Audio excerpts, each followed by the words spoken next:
Hello, everyone. Welcome to the Ion Canon podcast. Your home on. I keep missing when the point. Point later, Matthew. Let's try that again. Welcome to the Ion Canon podcast. Your home on the Star Wars Underworld podcast network. That's what this SWU thing is about. Why I'm pointing that. We're on the podcast network for your home on said network for in-depth discussion on the lore of the High Republic and the whole galaxy. Into the galaxy far, far away. I haven't had enough to do today, guys. I'm okay. My name is Matthew. I'm coming to you from Underworld North Studio here in Toronto, Ontario, Canada. And as always, I'm joined from across the continent by your friend and mine, Mr. Joel Davis. Joel, how's Underworld Orange County today? Underworld Orange County is great because we are the home of the High Republic on the we are the Star Wars network of the High Republic. Cis Empire's lore video. Who's it's?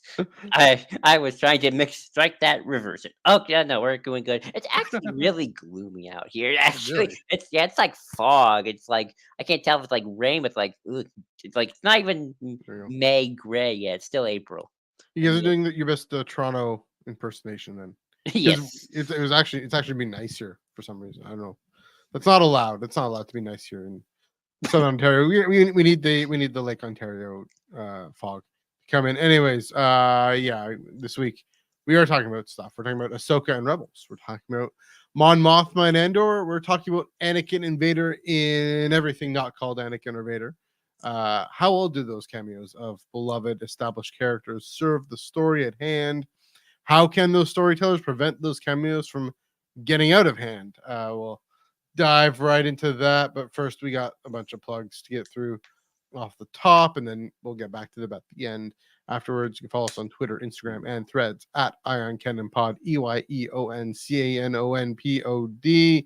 Here on the Star Wars Underworld YouTube channel, we got YouTube memberships, we got super chats, we got a whole bunch of stuff. Yeah, so we got the comment boxes below, but if you chime in, we like what you say. It fits with what we're talking about. We'll pop it up on the screen. If you super chat about anything, barring inappropriate nonsense, we will put it up because that's how it works here. It's how capitalism works, guys. Unfortunately, but support the channel, support the pod, support the channel, help us out any way you can, and when you would like, of course, following us on Ion Canon, Twitch, Twitter, Underworld, Twitch, Underworld, Facebook, etc. Underworld, Twitter as well. Check that out. Also, the Underworld Discord server down below. Check the link in the description down below. We got some chatting away. I posted a good Star Trek article from the other day. It's like, hey, I want to talk about something. I want to post something. Where do I post it? Well, I could post it on social media, or I could post it in the Discord and get some inside conversation going about it. And it's a great community. You and Ben have done a bang up job just keeping that going. Again, I've mentioned this before. I've said this before. Discord servers, like all sorts of online communities, can peter out. They can just go dormant. I'm in 1, 2 that kind of went off haywire, or something went dormant, whatever. You and Ben have just kept it going and going strong and just chipping away every week. So speaking of chipping away every week, what are you guys chipping away at in terms of events coming up? Yes, this week's a bit hectic on my end because I have a scheduling thing on Friday. Sure. So I have had to do some rearranging, and I've decided that on Tuesday we'll be having a game night at 7. Originally going to be Wednesday, and I realized I had a meeting on Wednesday, and I wanted to do it after Tractor Beam, so it was going to be Wednesday at 7. But now I moved it back again to Tuesday at 7, and we'll be playing Overwatch 2. So if you're a fan of Overwatch, go and join us. We will set up our teams and we'll have lots of fun. There you go. I appreciate that. I appreciate you not overrunning my comics podcast. Speaking of which, what is the Tractor Beam, you say? Yes. The Tractor Beam comics reviews every Wednesdays, 6 p.m. Pacific, 9 p.m. Eastern, right here on the Underworld YouTube channel and everywhere you get your video podcasts. Haven't quite gotten around to doing audio only for those, but the day is coming. The day is coming. We'll all have to end up doing that. Figure I'll get around to doing that. But here on the Underworld YouTube channel or Underworld Facebook, Twitch, Twitter, etc. If you're watching this right now, you don't have to go anywhere. Wednesday, 9 p.m. Eastern, 6 p.m. Pacific. Chris Abbott and I do talk about the Star Wars comic books that came out that day. Can't quite remember. Oh yeah, it's the Darth Maul Black, White, and Red coming up this week. That sounds fun. Number 1, Jango Fett, I believe number 2. Is that right? Number 2, and then High Republic Adventures number 5. So be sure to check that out. And then we got, the week after, not the next Wednesday, but next Saturday is Free Comic Book Day, and then there's 2 books coming up for that, and so we'll just keep rolling it over to the Wednesdays. But yeah, join us for that. Also, a few more things to plug. On YouTube, on the YouTube channel, or not on our channel, but on the YouTube space. Yeah, seriously, Star Wars, his YouTube channel. Should go over, check that out. Joel and I on Saturday we faced off in a trivia contest, and I won't tell you who won. Nope. I forget who won I that. forget. I don't know. Yeah, check that. That was a lot of fun. That was interesting. That was fun. A lot of Legends questions I had no idea. We guessed well. We did Ben Hart style guessing. Just put it that way. And yeah, no, it was fun. Logic. Getting my trivia juices flowing for May the 4th, which it looks like I might be doing a trivia thing on that day as well. So Ooh, exciting. Calamity, the Great Feast, May the 4th. Also on YouTube, speaking of YouTube, on this here channel, just yesterday, Dom's interview with Paul Secondly dropped right on this channel. So check that out. That was filmed. Dom's part was filmed right in the studio as he does every time, and Paul filmed his in his basement as well, I believe. Yeah, I haven't gotten around to watching it myself, I admit, but I will definitely get around to watching that, and I think you all should as well, because it was a good, from what I hear, it was a great, solid, like hour-long interview, just Dom and Paul. So, and if you know Paul, if you've heard him talk, he's going to go into things. He's going to get into some stories and some ideas and concepts. So, looking Dom forward and Paul. to That sounds like a fun sitcom. Yes, there we go. That needs to happen now, Joe. It's the Dom and Paul show. Last plug to do. Our buddy Din of F105, not just Din, it's the F105 band, releasing Baby Makes 3 mix on May the 4th. And so look up F105 on Spotify and Apple and and YouTube and wherever you get your music. Also Star Wars Underworld, Dom wrote a little write-up for that on StarWarsUnderworld.net, I believe is the URL for the website. We have a website. I should get more involved in that as well. But yeah, so check that out. Happy to plug him. He always writes some great music, always spins some great tunes. And it's not just Din, it's the band this time. So please do give that a listen. All right, I think I got all the plugs out of the way. We'll get them again at the end. But for now, our week in Star Wars, Joel, you can take it away. Well, this week in Star Wars, and somewhat inspired by this upcoming topic that we're about to discuss, and I decided I would begin the week of Star Wars with a little preamble, which is somewhat related but kind of a different one. So hence why I didn't make this part of the main course. Give it as an appetizer, and that is, I feel like there's like 2 types of world when it comes to world building in the plot. I feel like I'm originally going to say, like, I feel like all Star Wars does this and fans want it the other way, but I'm thinking to myself, well, actually, no, I think Star Wars kind of does it a bit both ways, where the world building services the plot, and then the plot is at the service of the world building. So, what do I mean by this? I'm going to give some examples to kind of share my insights, my views, my speculations. Ooh. So when the world building is at the service of the plot, I think of things like the New Republic blowing up. Like there's no deep world building for that. It's just okay, we need the plot to get going in a certain direction. So okay, we're gonna blow up the New Republic so we get our first Rebellion Empire Redux back in shape. Bye bye, kabooms, kaboom. Maybe even the longevity of the Republic in general, why it lasted for so long. It's like for plot reasons, because it sounds cool. Other times I've been thinking about this. I was thinking, well, does the plot ever in service of the world building? And the best example I can think of that would be honestly Rogue One, where I feel like there's a lot of things about the plot that sort of is subservient to the world building, such as Krennic's relationships to Tarkin and the construction of the Death Star and the various machinations there. And we can talk about this a bit longer 'cause I have a probably this is more akin to the character Yeah. stuff. But they're like, like, okay, we got to go to a planet to meet our rebel contact. Well, where is the rebellion by this time? Of course, that Yavin. Where else will it be? Some new planet called Jungle Lania.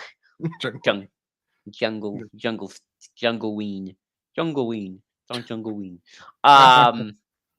Yeah. So, so yeah, there's that. And I know I just something that I've been thinking about lately. It's sort of like, you know, when the world building is at the surface of the plot, and when the plot is at the surface of the Ooh, world building. sorry. I'm not even sure if that's like the correct annotation, but that's mine. So yeah, there's my little spiel for the morning. Yeah, for the morning. Isn't it 5:30 in the afternoon? Okay, for the here's my spiel for the beginning.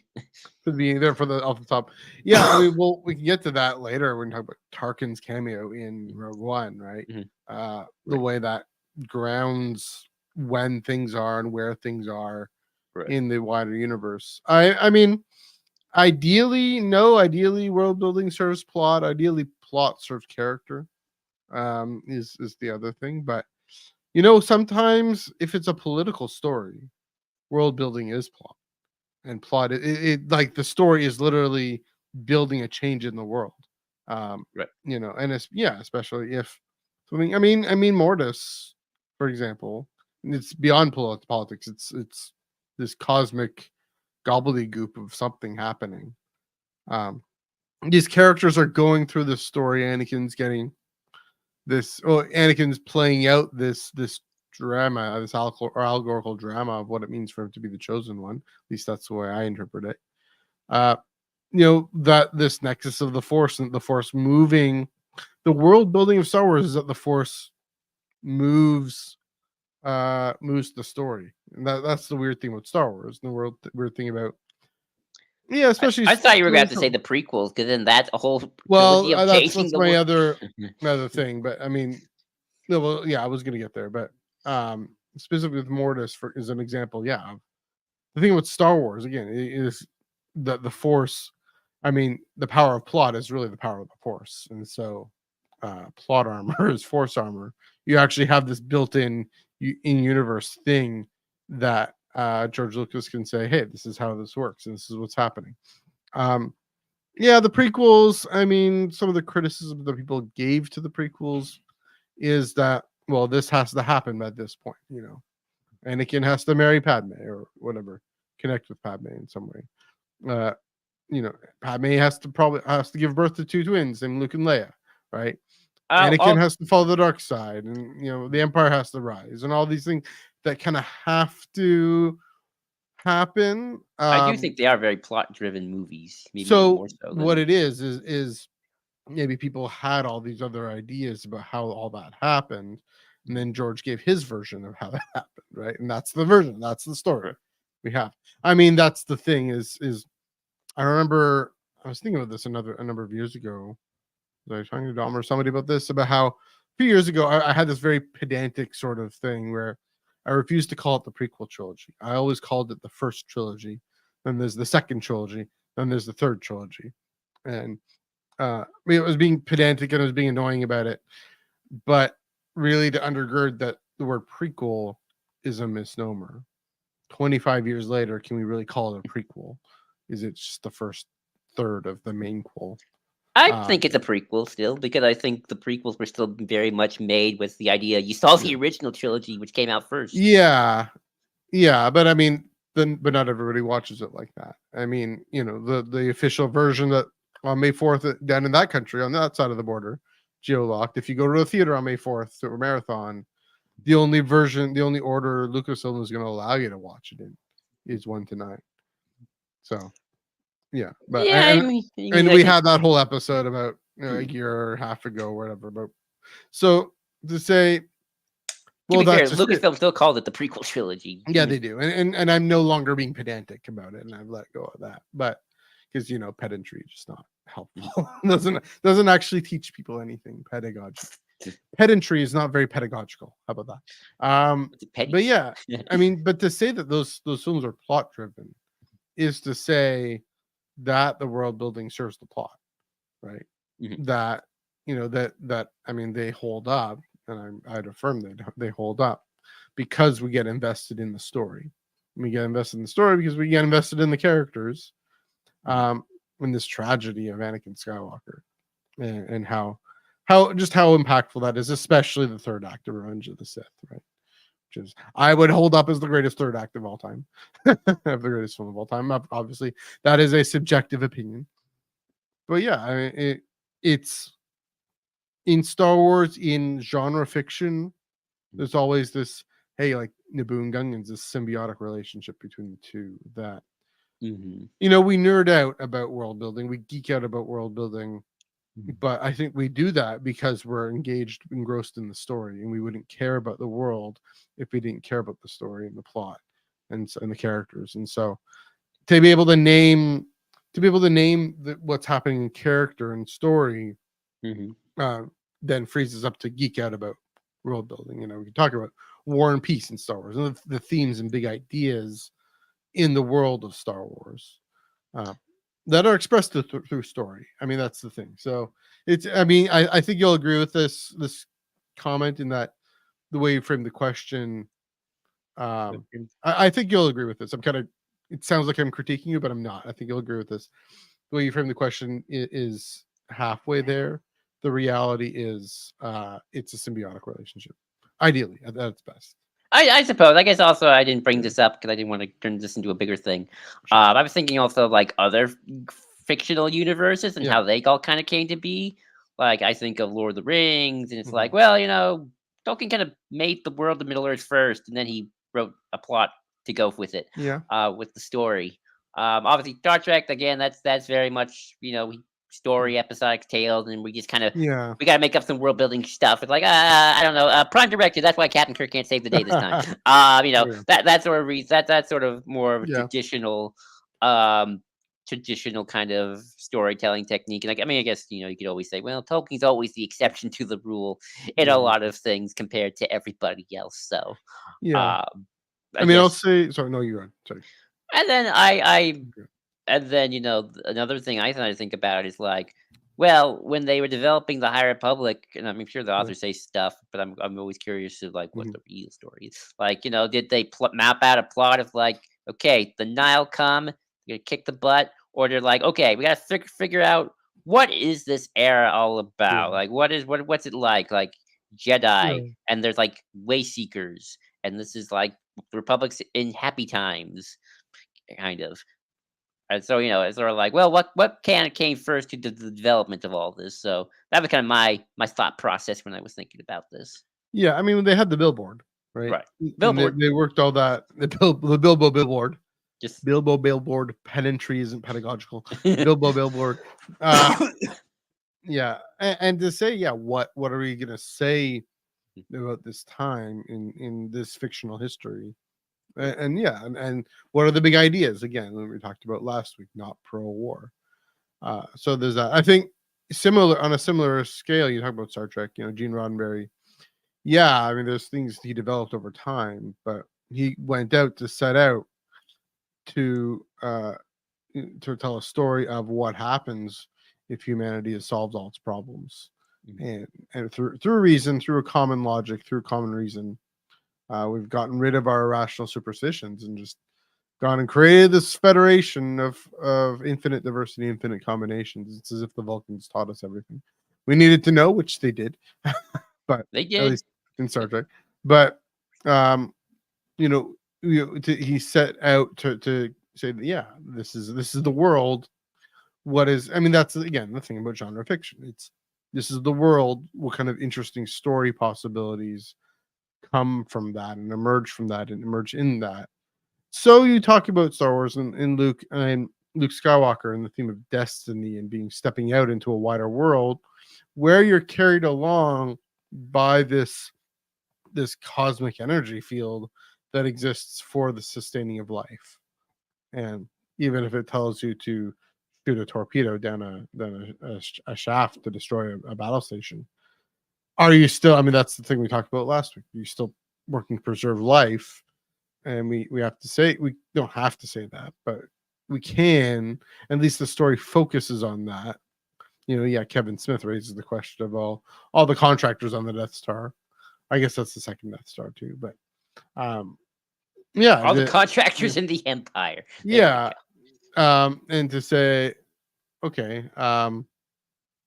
it's still, the way the story is told, that's heroic, a heroic action.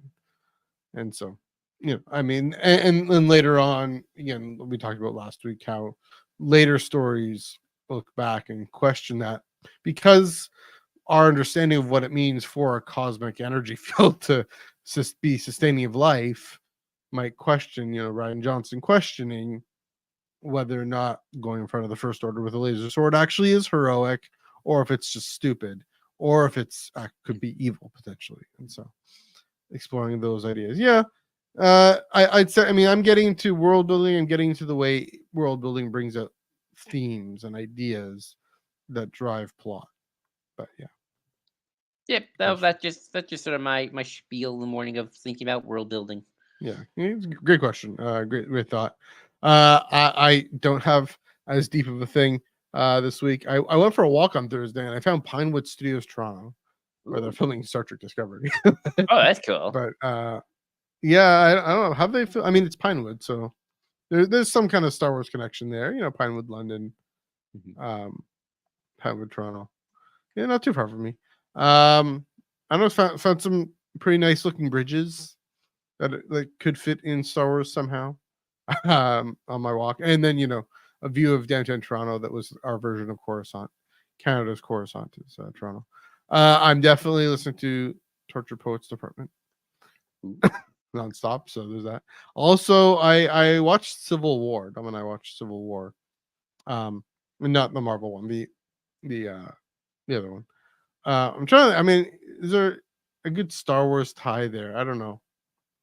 It's hard to say, but I watched it. This is my pop culture involvement, so I don't know. Maybe something will come to me in terms of a Star Wars connection to it.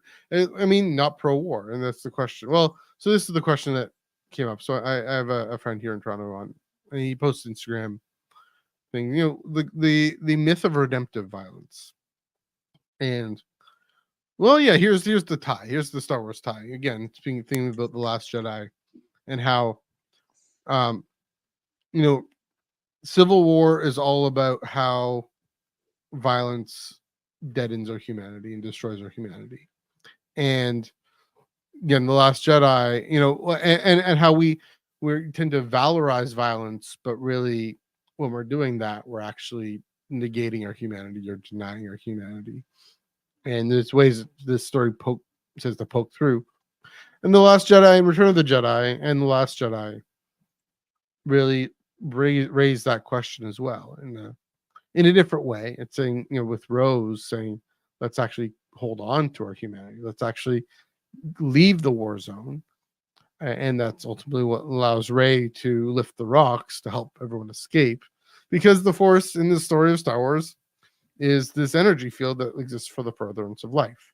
And so, affirming that which is truly human often means leaving, getting out of a situation that could be violent. So yeah, there's my thoughts there. I brought it back. I brought it together. Also to say, I mean, that's the thing I think about this film. What it's trying to say is,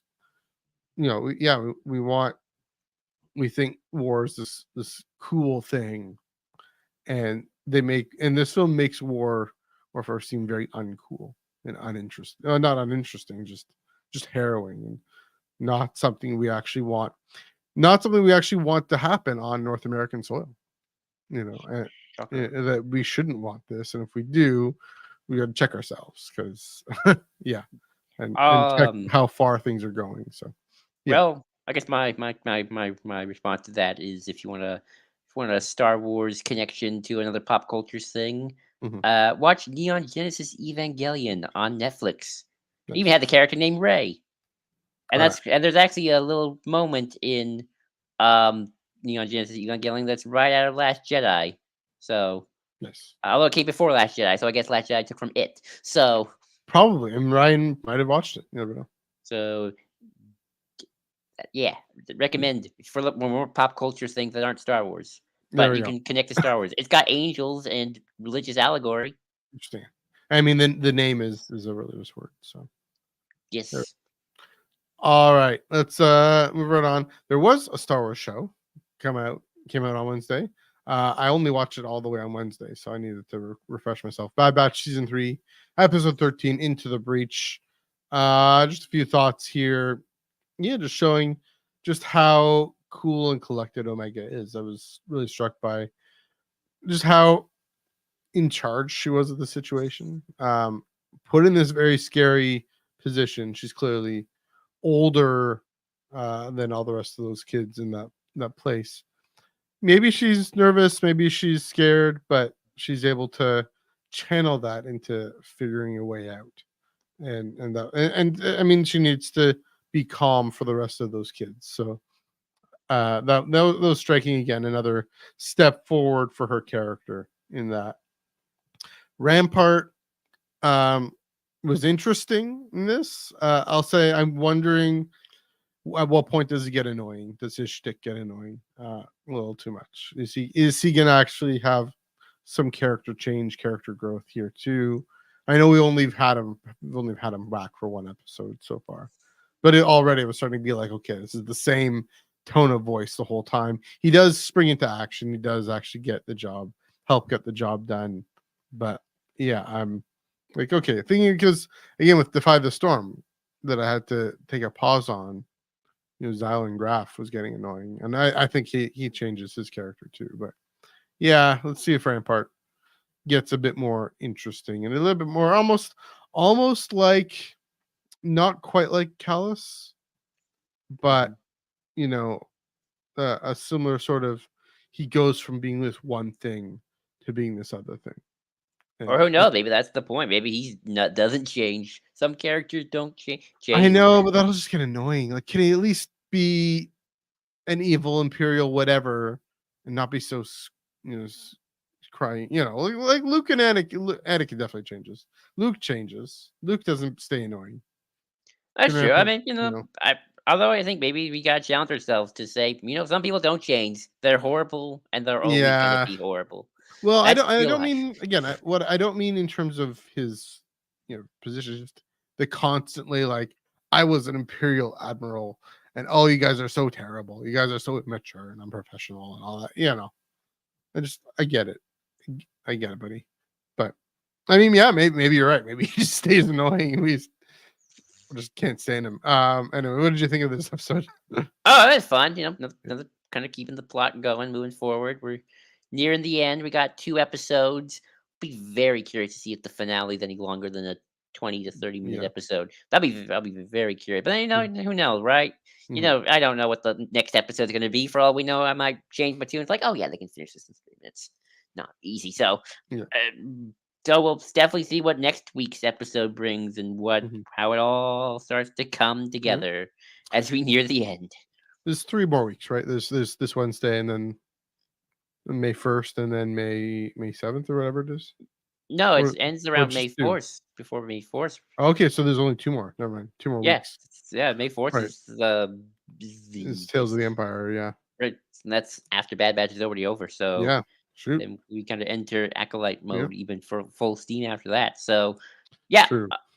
2 more Right. episodes, I think, to go. I'm sad. I'm gonna miss Yeah. Bad Batch. This season's tens across the board for me. Tens across the board. It's been a lot of fun and Yeah. just a really good series overall. I can't wait to do a full rewatch of the series from beginning to end. Yeah. Kind of see the full picture. Yes. Yeah. Thanks, Skywalker Academy for May 1st is the finale. Fair enough. Yeah. It's good. That's right. That's gonna be thinking. Okay, so May 4th is Tales of the Empire. May, and the month that comes after May is June, and June is the Acolyte. Shoot, we're steamrolling ahead. That's gonna be. I'm already getting excited. I'm getting like pumped for Acolyte, and like there hasn't been anything newsworthy. We were chatting about this before. There isn't anything newsworthy about Acolyte. Just set photos. Set Uh, photos and we can speculate yeah. things she says, but it's sort of like you're not telling us anything Do you think of we're getting another note. trailer? Probably I would Yeah. expect sometime maybe next month or a little Mm. closer. On I'll see something. The sneak peek at Phantom Menace. Oh, that's right. There's a sneak Yeah. peek, so probably closer to probably around that time, I would Yeah. assume. I mean, I have my ticket May 3rd. I'm going to see Phantom Menace, but I think they should do the right thing and release something on YouTube for that. Maybe they'll I release mean, the sneak peek. I don't know if they'll release the whole thing. I think they want to reward fans who go in, and it's a sneak peek, so they want to uh they want to hold off on spoilers or whatever. I don't Because know. Andor had a me being spoilers or whatever, I'm looking forward to the sneak peek. But I don't yeah, know. Did Andor had a sneak peek in Rogue One when they re-released it? Did they release that on YouTube too? I don't think so. I don't remember. I don't remember. Yeah, If someone remembers if they released that Andor sneak peek when Rogue One was re-released in I remember theaters. seeing something about that. Yeah, was it when Rogue One was released, or was it when No, no, Rise this of was a Skywalker? sneak peek for Andor. So Yeah, and they re-released Rogue One in the same. re-release. Yeah, Yes. so Okay. it's like what they were doing with Phantom Menace. So they gave Yeah. Andor a sneak peek in Rogue One, which makes sense Right. because it's Rogue One. Yeah. So I don't know. I don't remember. Yeah. Did the I think I mean, I guess because I remember seeing it, but it's because I saw Rogue One in theaters again. I'm sure. So But yeah. I assume they'll release another trailer soon. I mean, Ahsoka got 2 Mhm. trailers. I think they all get at least 2 trailers. Yeah. There we go. Just call it Vern, but it's just through all 3 minutes she's in the show, and that. Sorry, guys, it's all she did. Fair enough. Fair enough. Okay, moving right along. One little bit of news to chat about. Chris and I chatted about this on Sunday. I forgot to get this out here. Let me do this. Well, I'll do that in a second.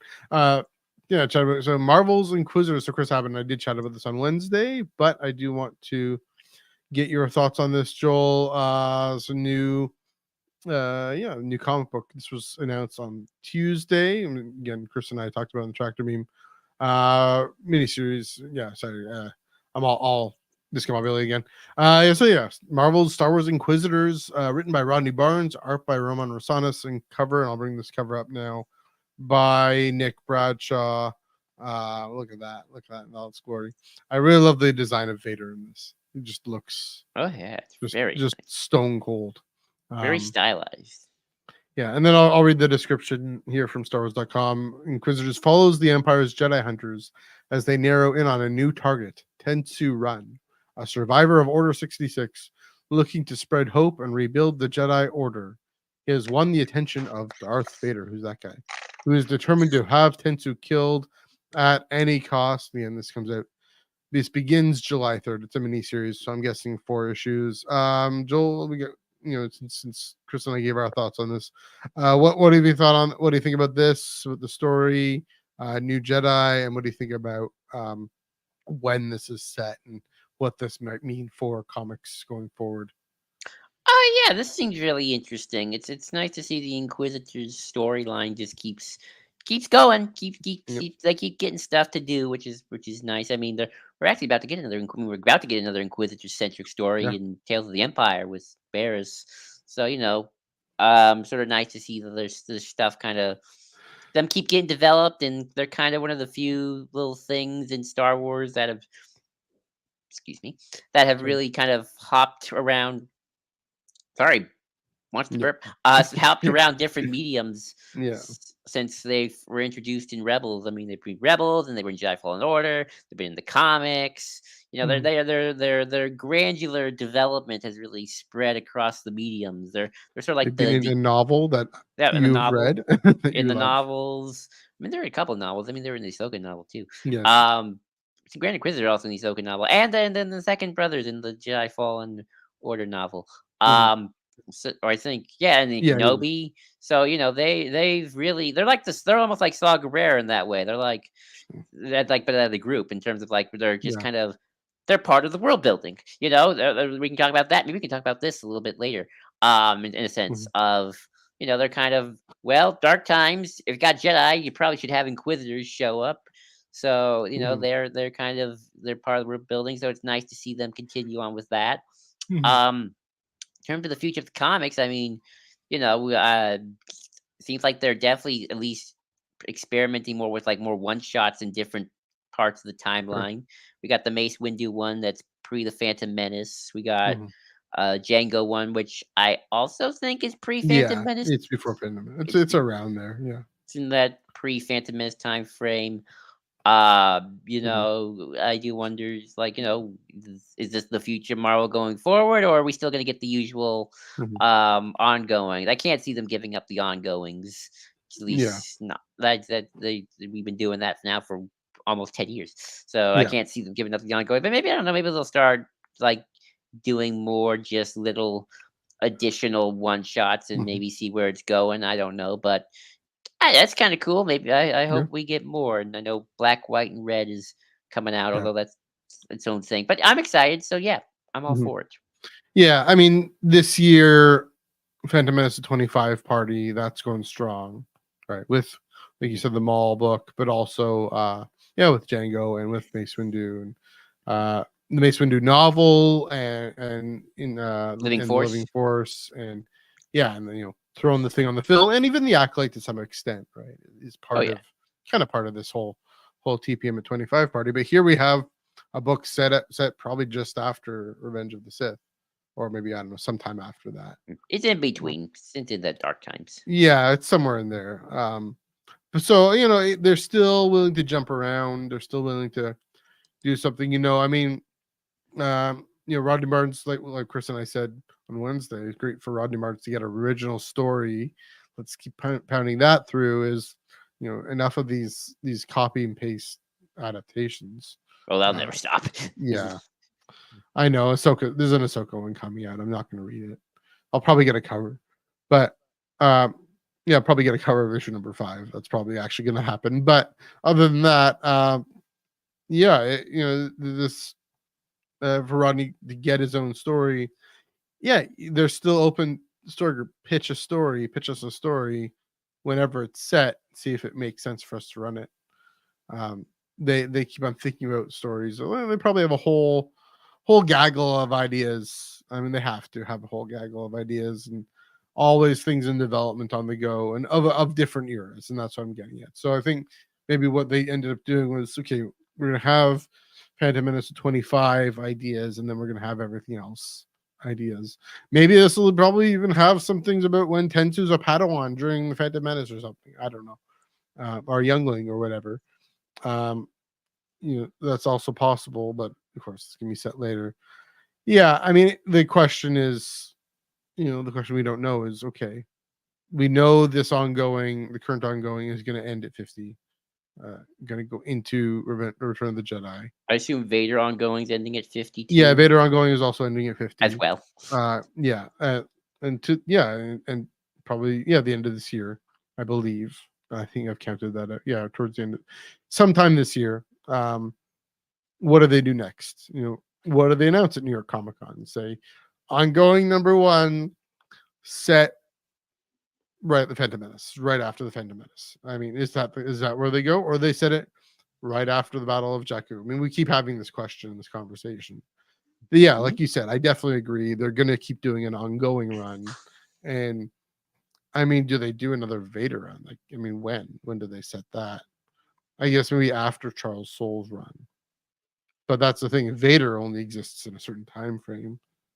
If they say, I mean, they call it an Anakin story. I don't know. But anyway, yeah, that's this. The question is, this raises this question of okay, they're going to still jump around and still talk about different stories in different time frames, Mhm. you know. So, uh, anyways, any more thoughts on this one before we move on? Nope. I'm excited. I hope it's Fun good. times. All right. Speaking of which, I mean, there's this guy in the background there, and he probably is going to be in there for maybe a cup of coffee. I don't know. Tell these other folks, the titular characters, what to do. It's going to count as a cameo, probably. See what I did there? See what I did there? I see what That's you called did. a segue. The segue, people. Take it Let's away, just Joe. segue. Yeah, character cameos, right?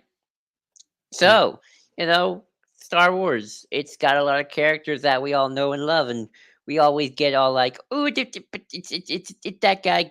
He's in this thing. He's there." Mhm. We all get excited because we're a bunch of nerds. But what does a character cameo do?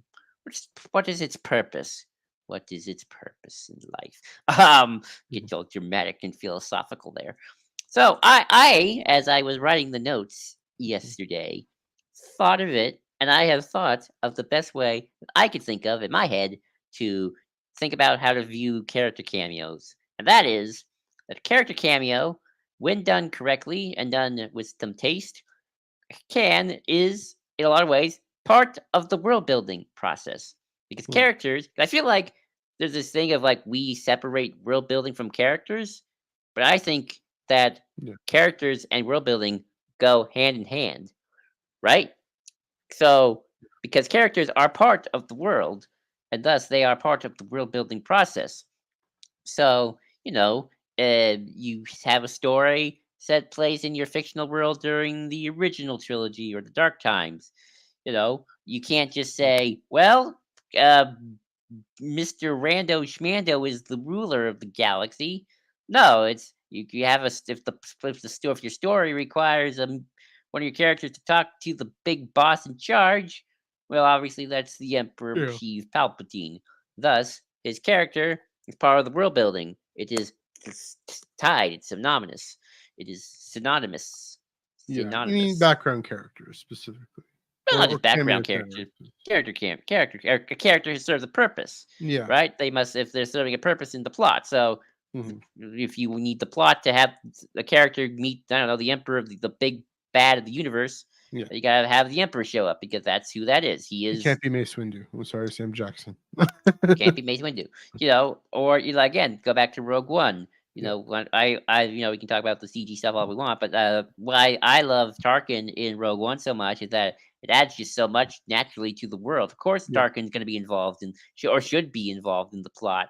Well, maybe not should be, but it's like I'm glad he was Hmm. because he is so integral to the Death Star.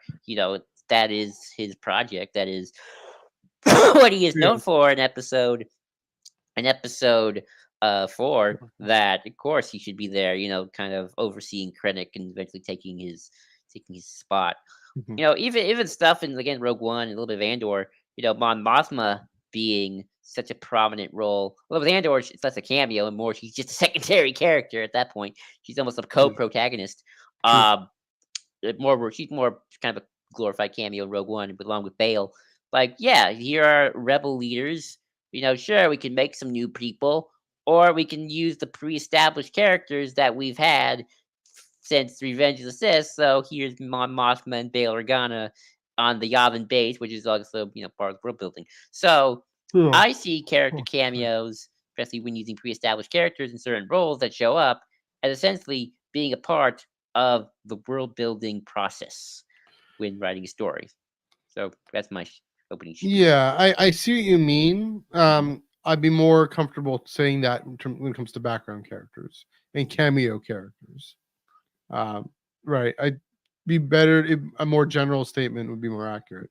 That's how accuracy works. The more general you get, but so it's not so much that characters are part of world building; it's that characters live in a world, Well, that too. and so that world has things in a canon, and that's the thing about a connected canon, that things Mhm. are set up, right?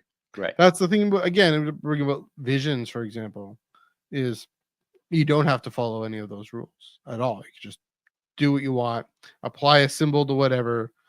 Sith can be the good guys if you want them to be.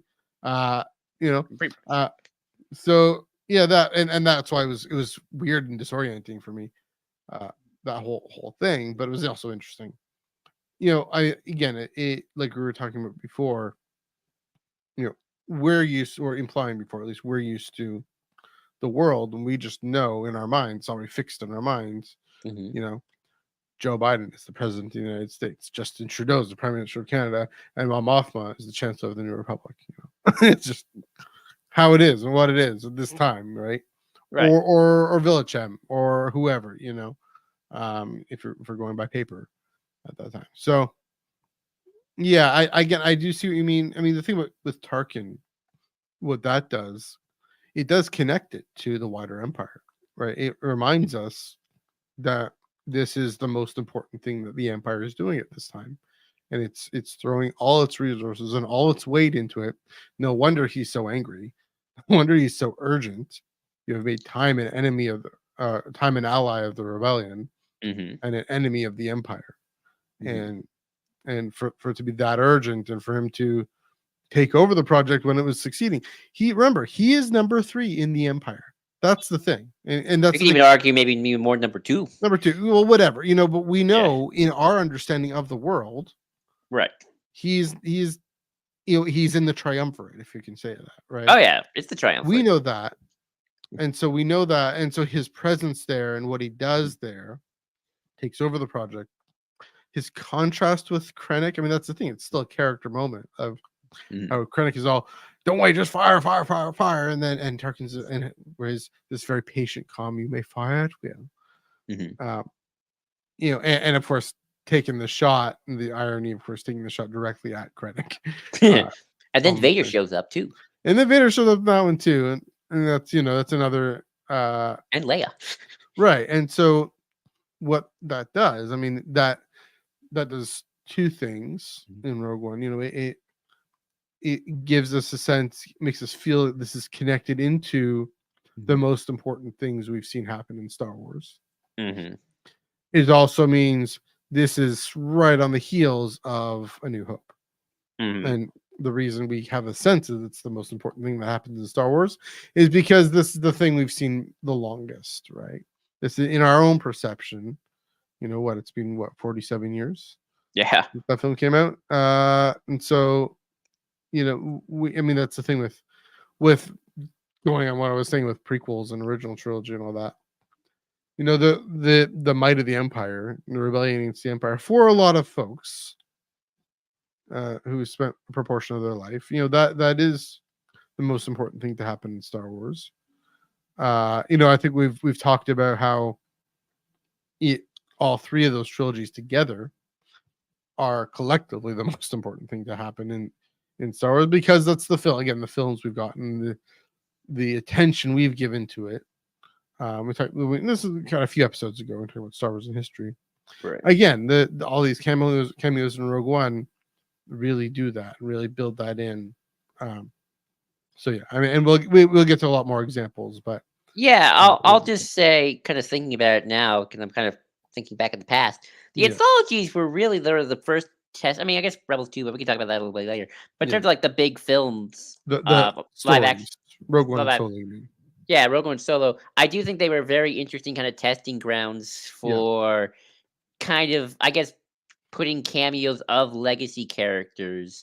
And I do think Rogue One is the superior in that I feel like the cameos there did, I wouldn't say serve the purpose, because it's not necessarily, but I do think that they felt, I don't want to say felt natural, but I do think they were like, well, of course Tarkin should be there. Okay, he's got to go see Vader. Mon Mothma and Bail. Maul which is kind of the only cameo Solo really has. I think. Yeah, I'm pretty sure. I mean, I guess Jabba kind of gets mentioned, but Maul and Solo is an interesting one, because on the one hand, I don't want to say it's wrong. I don't want to say it's bad, because I don't want to think. I mean, for me, that was more. If anything, to me, that was like my confirmation of like, oh, okay, we are going to actually honor the animated stuff. Because there was a time which I thought we wouldn't. I thought live action would ignore it. Interesting. I was not confident that animation. This was. I mean, I get what you mean. Like, was not confident. Is there screen canon? Is there this discipline within screen canon, or just discipline at all? I mean, I guess Saw Gerrera. Like, I guess I should have said with Saw Gerrera, but he was such a not like Maul. On the other hand, it's like he as far as anyone who only watched live action is concerned, Maul's dead. You don't know Maul. They probably didn't know Maul was alive, but bringing Maul in is an interesting cameo, because it's sort of like, on the one hand, it is kind of done for the sake of just doing it. I don't want to say it's wrong, but it's definitely kind of a, let's just spice it up because we can do it kind of thing. I mean, obviously later stuff is built upon it, and that's been nice. But in the moment of it happening, it is kind of a situation of like, let's just do it for the sake of doing it. And obviously, you can always say, oh, well, they were setting up sequels that never happened as well. So, well, actually, I do think that's the main reason they did it, is a promise of other things, right? That's true. I mean, they say, Maul summons Kira to Dathomir. Right. say, okay, we're gonna do this thing. I mean, that's the thing. Solo's an interesting contrast with Rogue One, and that I think brings up the fundamental point of this episode tonight is, Right.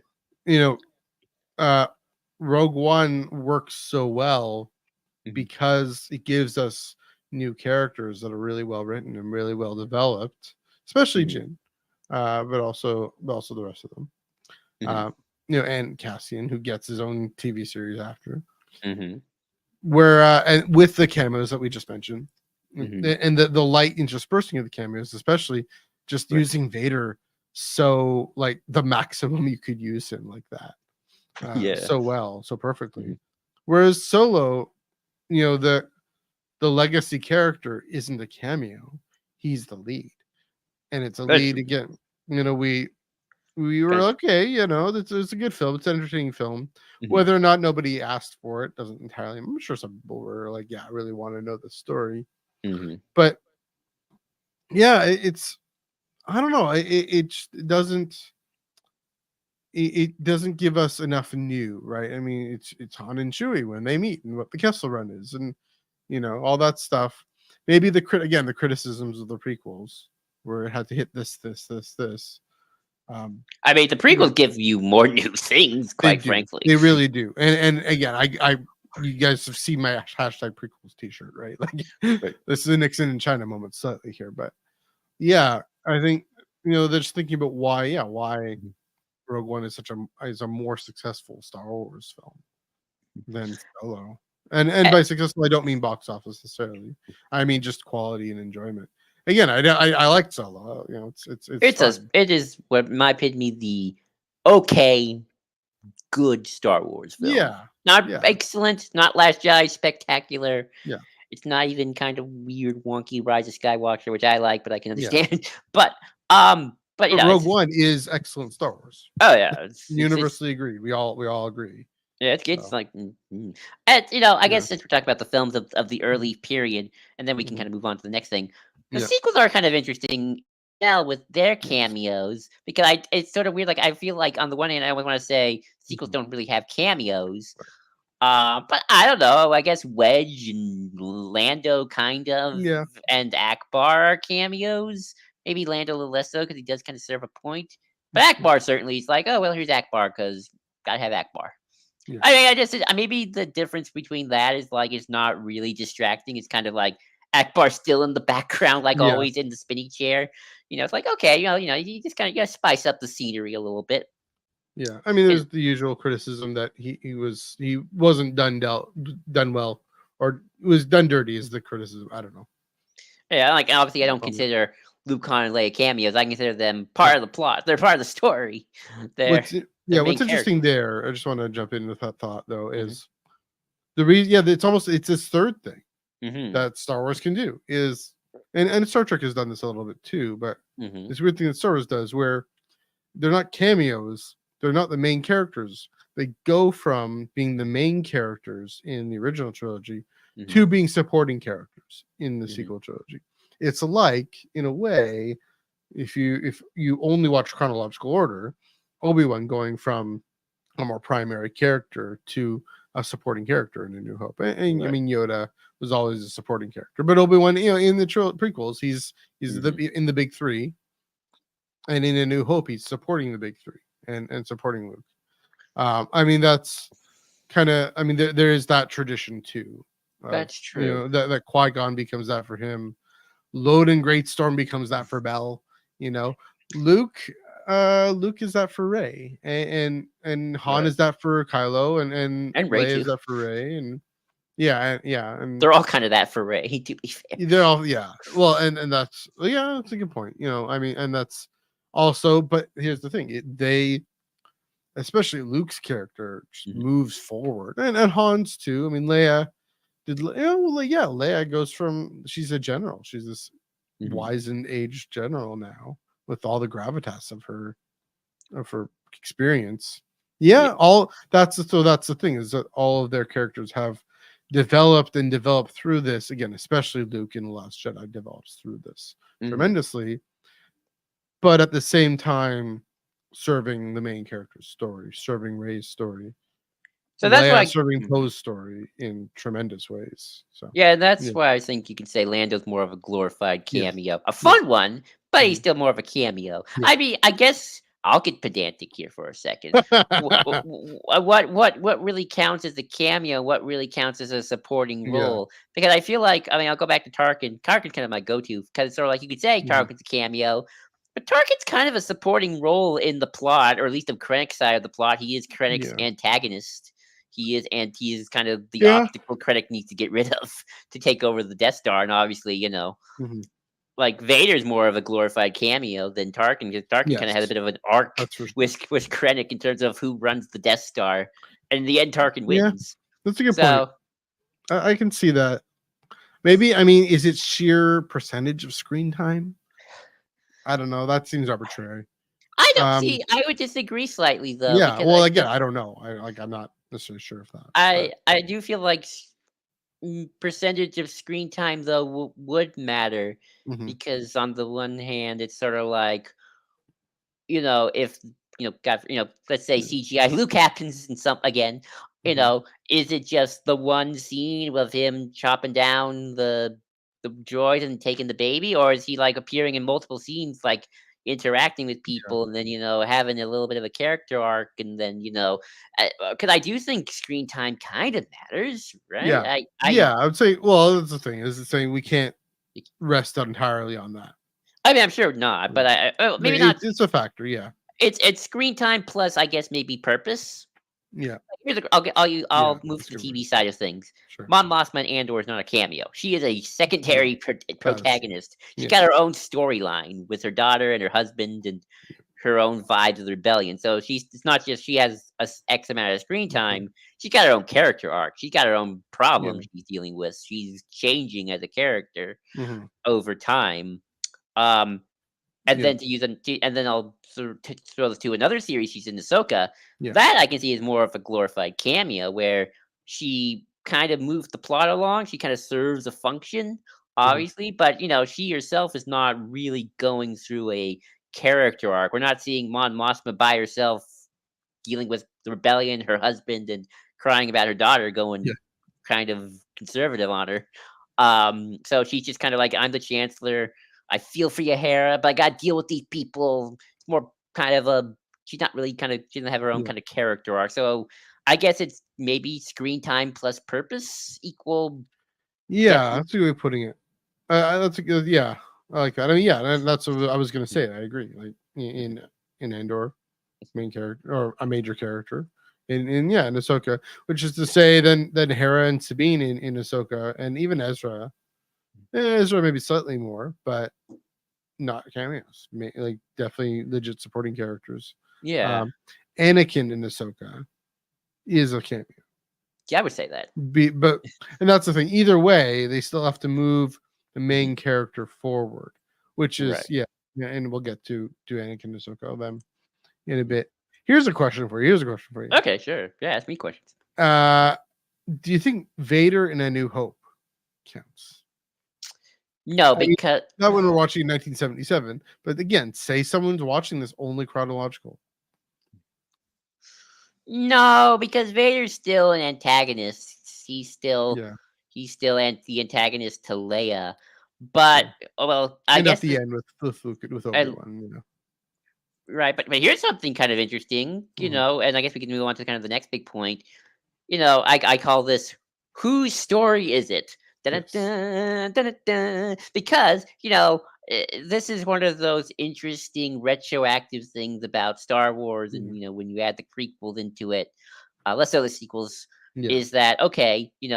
Everyone says 1 through 6, the story of Anakin Skywalker, but New Hope 77. It is still Luke's story. He is the Mhm. central protagonist of it. It is about Right. the kid who goes out into a wider world, saves the princess, fights the knight in armor, and Mhm. saves the day. Hip hip hooray!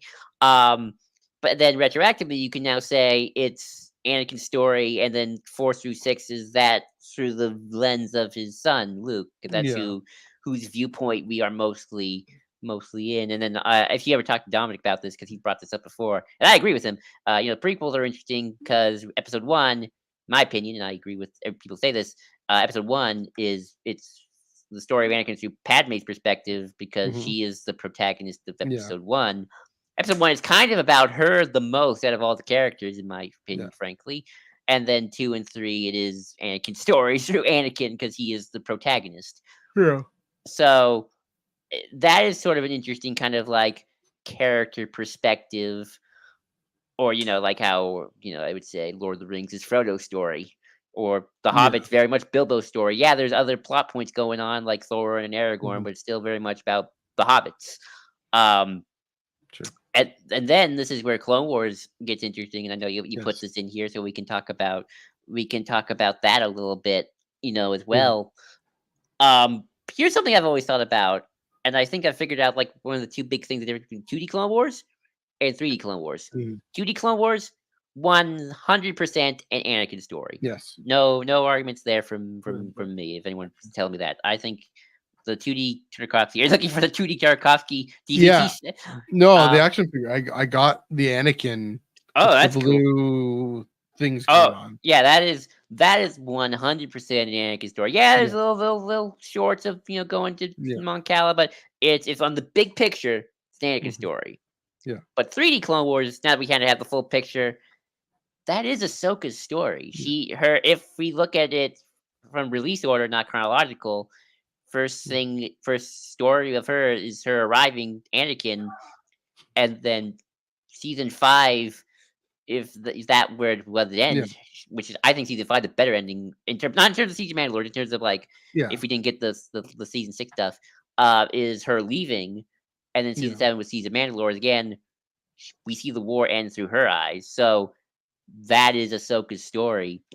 And I kind of rambled, so I kind of lost my point a little bit, but it's sort of interesting how like I do feel like we as fans, yes, we do gravitate towards Mhm. these certain characters because we do love them. But I do think we kind of maybe even need to step back just a little bit and kind of like look at objectively as Yeah. best as we humanly can, like whose story is this actually? Right. And and I'll let you talk now. I've rambled. Yeah, I mean, it definitely. I mean, that's another thing that comes up is this fan response, right? Mhm. Ahsoka and Rebels showing up at the end of season 1, right? Mhm. And we all lose our minds because we love this character so much already. We didn't We've think we'd already see her had, again. yeah, we didn't think we'd see it. We already have this Mhm. this energy built up, Mhm. and a lot of familiarity. We've already done the work of getting to Yes. know this character, and Mhm. yeah, we've done the work of Mhm. working through and watching through, and so we get the reward of this character we already love coming back while we're still in the process of doing the work Mhm. of getting to know Ezra and Sabine and Kanan and Hera and them. That's the interesting thing about this Ahsoka show is it primarily trades on all these other all these characters. There are no cameos in Ahsoka except for Mon Mothma, but Right. all these other characters. And I guess that, maybe Ziono technically. yeah, He's kind of a cameo. Yeah, he's great too. We love to hate him. He does does such a great job. Yeah. But and 3PO is a great that's definitely a cameo. Oh yeah, that's a cameo. Carson, maybe not a cameo, just a supporting character. Carson's gonna get everywhere. He's the Agent Phil Coulson of the Mandoverse. Yeah, he's definitely the Phil Coulson. Hopefully, he doesn't end like Phil Coulson though. Don't go to Tahiti, Paul. Don't go to Tahiti. No. Anyway, it's weird stuff in Tahiti. Anyways, what was I saying? That Ahsoka, it completely trades on, and it. I'm here for it. Again, I just said Anakin's a cameo there too. But these main characters are characters we've grown to love from other series. And that's the weird thing about this show. But probably, why? Well, again, why I hope it works for folks who haven't seen these shows. I mean, it works for my parents. They love the Ahsoka. And they just don't do animation. They just can't. It's just there are a lot of people out there. Believe it or not, Joel. I'm sorry to break your heart here. There's some people who just can't watch animation. They just can't connect that to a real character, real person. So shame. Anyway, it is what it is. What's interesting with so Ahsoka there in Clone Wars, they were going to do so I call this the West Wing thing, Mhm. and I was just reading, just refreshing to make sure I got this right on Wikipedia. Clone Wars, there was going to be just all new characters. It was basically what they ended up doing with Rebels. Yeah, They're I've heard about this. They were gonna just do just have all this other crew and Mhm. a smuggler and a Jedi and a Padawan named Ashla, Mhm. um, and whatnot. And then Anakin and Obi-Wan might show up at some point Mhm. every now and then. They would be legit cameos. Mhm. The reason I bring a West Wing, so the West Wing, that idea initially was um, it would be entirely the staffers, entirely the the the communications guy and the strategy guy and the chief of staff and all that. And then Mhm. President Bartland would just show up. Bartland would just show up at the end for 5 minutes or 2 minutes or whatever, like he does in the first episode with Mhm. the Ten Commandments there, or no, whatever it is, the commandments there. But no, then of course oh, who's the actor? Wow, I'm blanking on the actor's name. Goodness, Emilio Estevez's father, that guy, Charlie Sheen, Martin Sheen. Charlie Sheen's dad too. Martin Sheen is such a great actor, and Jed Bartlett becomes such a great character that they decide, no, let's center this on the president, but have all these other characters really well developed. And I mean, it's that too. Anyway, um, so Filoni's original pitch was to have all these other. You guys all know the story, but Filoni's other of all these other characters, and then yeah, Anakin and Obi-Wan would show up. And George was like, "No, let's make let's make this Ashley character Ahsoka and make her Anakin's Padawan, and Anakin and Obi-Wan will be hanging around." And also, I mean, I don't know whose idea it was to make all the clones, to really focus on the clones a lot, but I'll say it's Ahsoka's story. It's also Rex's story. Oh, definitely. You I would know, say. what's I mean, but this is the problem with Star Wars. And this is not the problem. This is the thing I love so much about Star Wars. And we see this, and I'll jump ahead quickly, with Thrawn alliances, what I've been talking about. Even in the as Chris and I have gone through the comic, and hopefully they finish it. Mhm. Um, whenever you're bringing in Anakin or Vader, at least for me, I don't know for other people, Mhm. the gravity just gets sucked into him, because at least the way I think, he is the center of the Star Wars universe. And that brings in how I've spent so much time with the Chosen One prophecy and whatnot, and just the story I think a lot of us are so invested in, especially prequelists are so invested in, Mhm. is this relationship between Anakin and Vader. And so yeah, Thrawn Alliances is a Thrawn story, but it really is an Anakin and Vader story in its own way.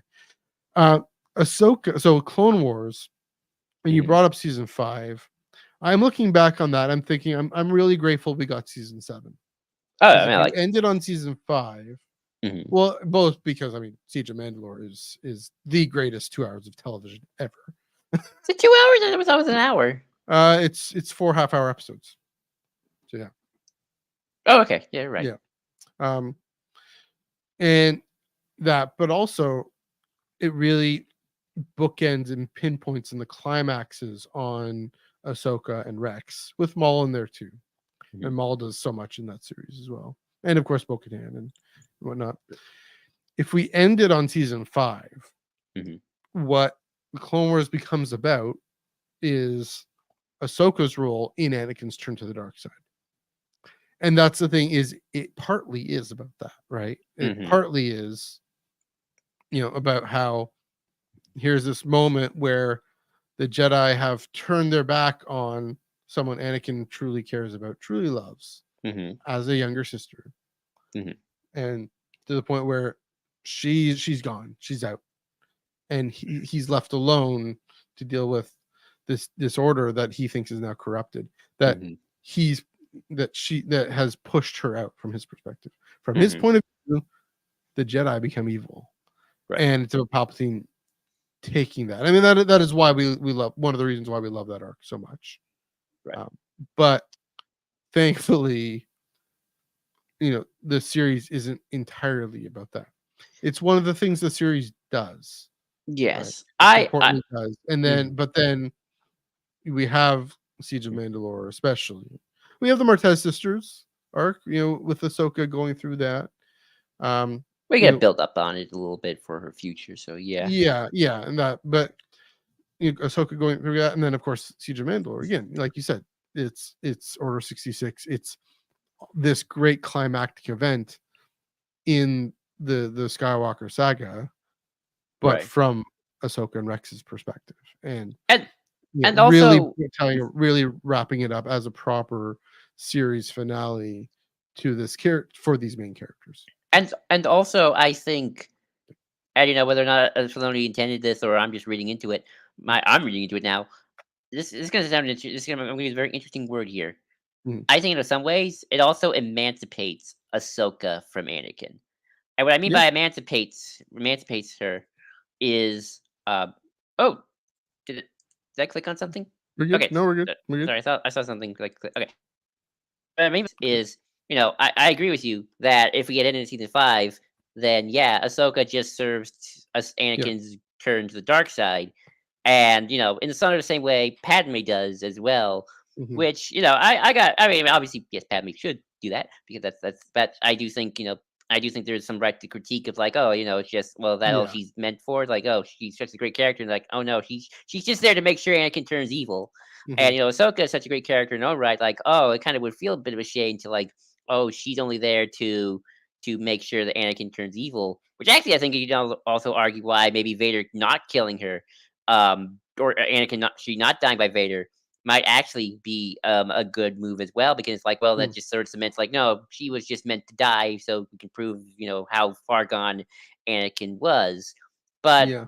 both in the sense of Quiet the Apprentice and the sense of Rebels, I mean the Siege of Mandalore Hmm. is, yes, obviously, it's Anakin. Ahsoka will always have that connection to Anakin, of course, but I think Filoni has emancipated Ahsoka from Anakin to give her her own agency, Yeah. and that her storyline, her destiny is not just tied to her former master and all of his stuff. Hmm. In the same way, Luke and Leia, yes, obviously, Luke and Leia are Anakin's kids, but they're their own characters with their own agencies and their own destinies, Yeah. and they should have to move beyond this their father's thing. So I think Mhm. that's why, again, I agree with you. Both Yeah. Ahsoka and Siege of Mandalore is a better ending for her because it Yeah. emancipates her from Anakin, allows her to like both. Obviously she'll have her ties to Skywalkers, but she'll also be going on a different path than they are. Yeah. I mean, she faces the situation, the Hmm. impossible situation, Hmm. and she comes through it. Right. With all the training and experience that Anakin gave her, Hmm. but that natural kind-heartedness that she's developed, again, through all the experiences, through Anakin's own natural kind-heartedness, believe it or not, it exists. That's another thing that Clone Wars does, is gives Hmm. us time for that. Uh, but she does. She goes through and she takes care of it, and like she doesn't willfully kill a single clone, right? Right. She does her darndest to. I mean, Maul does, but she does her darndest to refuse to kill any of them. They only all die because the ship crashes because them Hmm. all blow up the engines, right? Um, so I think there's that contrast there. What that another thing that really is fascinating then is Anakin's cameo in Ahsoka. Hmm. You know, I mean, it's almost the first moment we get, first Anakin moment that doesn't suck the energy, that doesn't suck it's all it that the focus is still on this main character, um who is dealing with her past and her beliefs about her past. We've talked about this plenty on the show, Hmm. and on the flagship has talked about it too, but yeah, it's I mean, it does for Ahsoka what Luke does for Ray, Hmm. in the moving past. What almost to say, what Vader does for Luke in Empire to some extent. I mean, the cave, I don't know. I mean, it's not the same necessarily, but um, there, or at the very least, it's a. I'll say this is, Luke doesn't get a cameo. He does get the specter of Vader, but uh, it almost implicitly. Here's a wild thought. Here's a thought. So what I'm getting at is overcoming the limits of the past, overcoming the sense of uh, you know, my bloodline, my descent, or my past means that I'm destined to be someone less than I can be, less than I am. The whole thing of kids stepping out into a wider world, make good choices, kids, that contribute to you can contribute to your society regardless of where you are and where you come from. Ray Yeah. from nobody can, well, I'll go finish my point here. Ray from nobody can contribute to our society. Ahsoka can step forward and train Sabine, maybe be involved with Grogu, be part of what this new Jedi thing is happening. That Ray from nowhere, being from nowhere doesn't limit her. Ahsoka from Anakin and responsible for Vader, but not responsible for Vader, no longer limits her.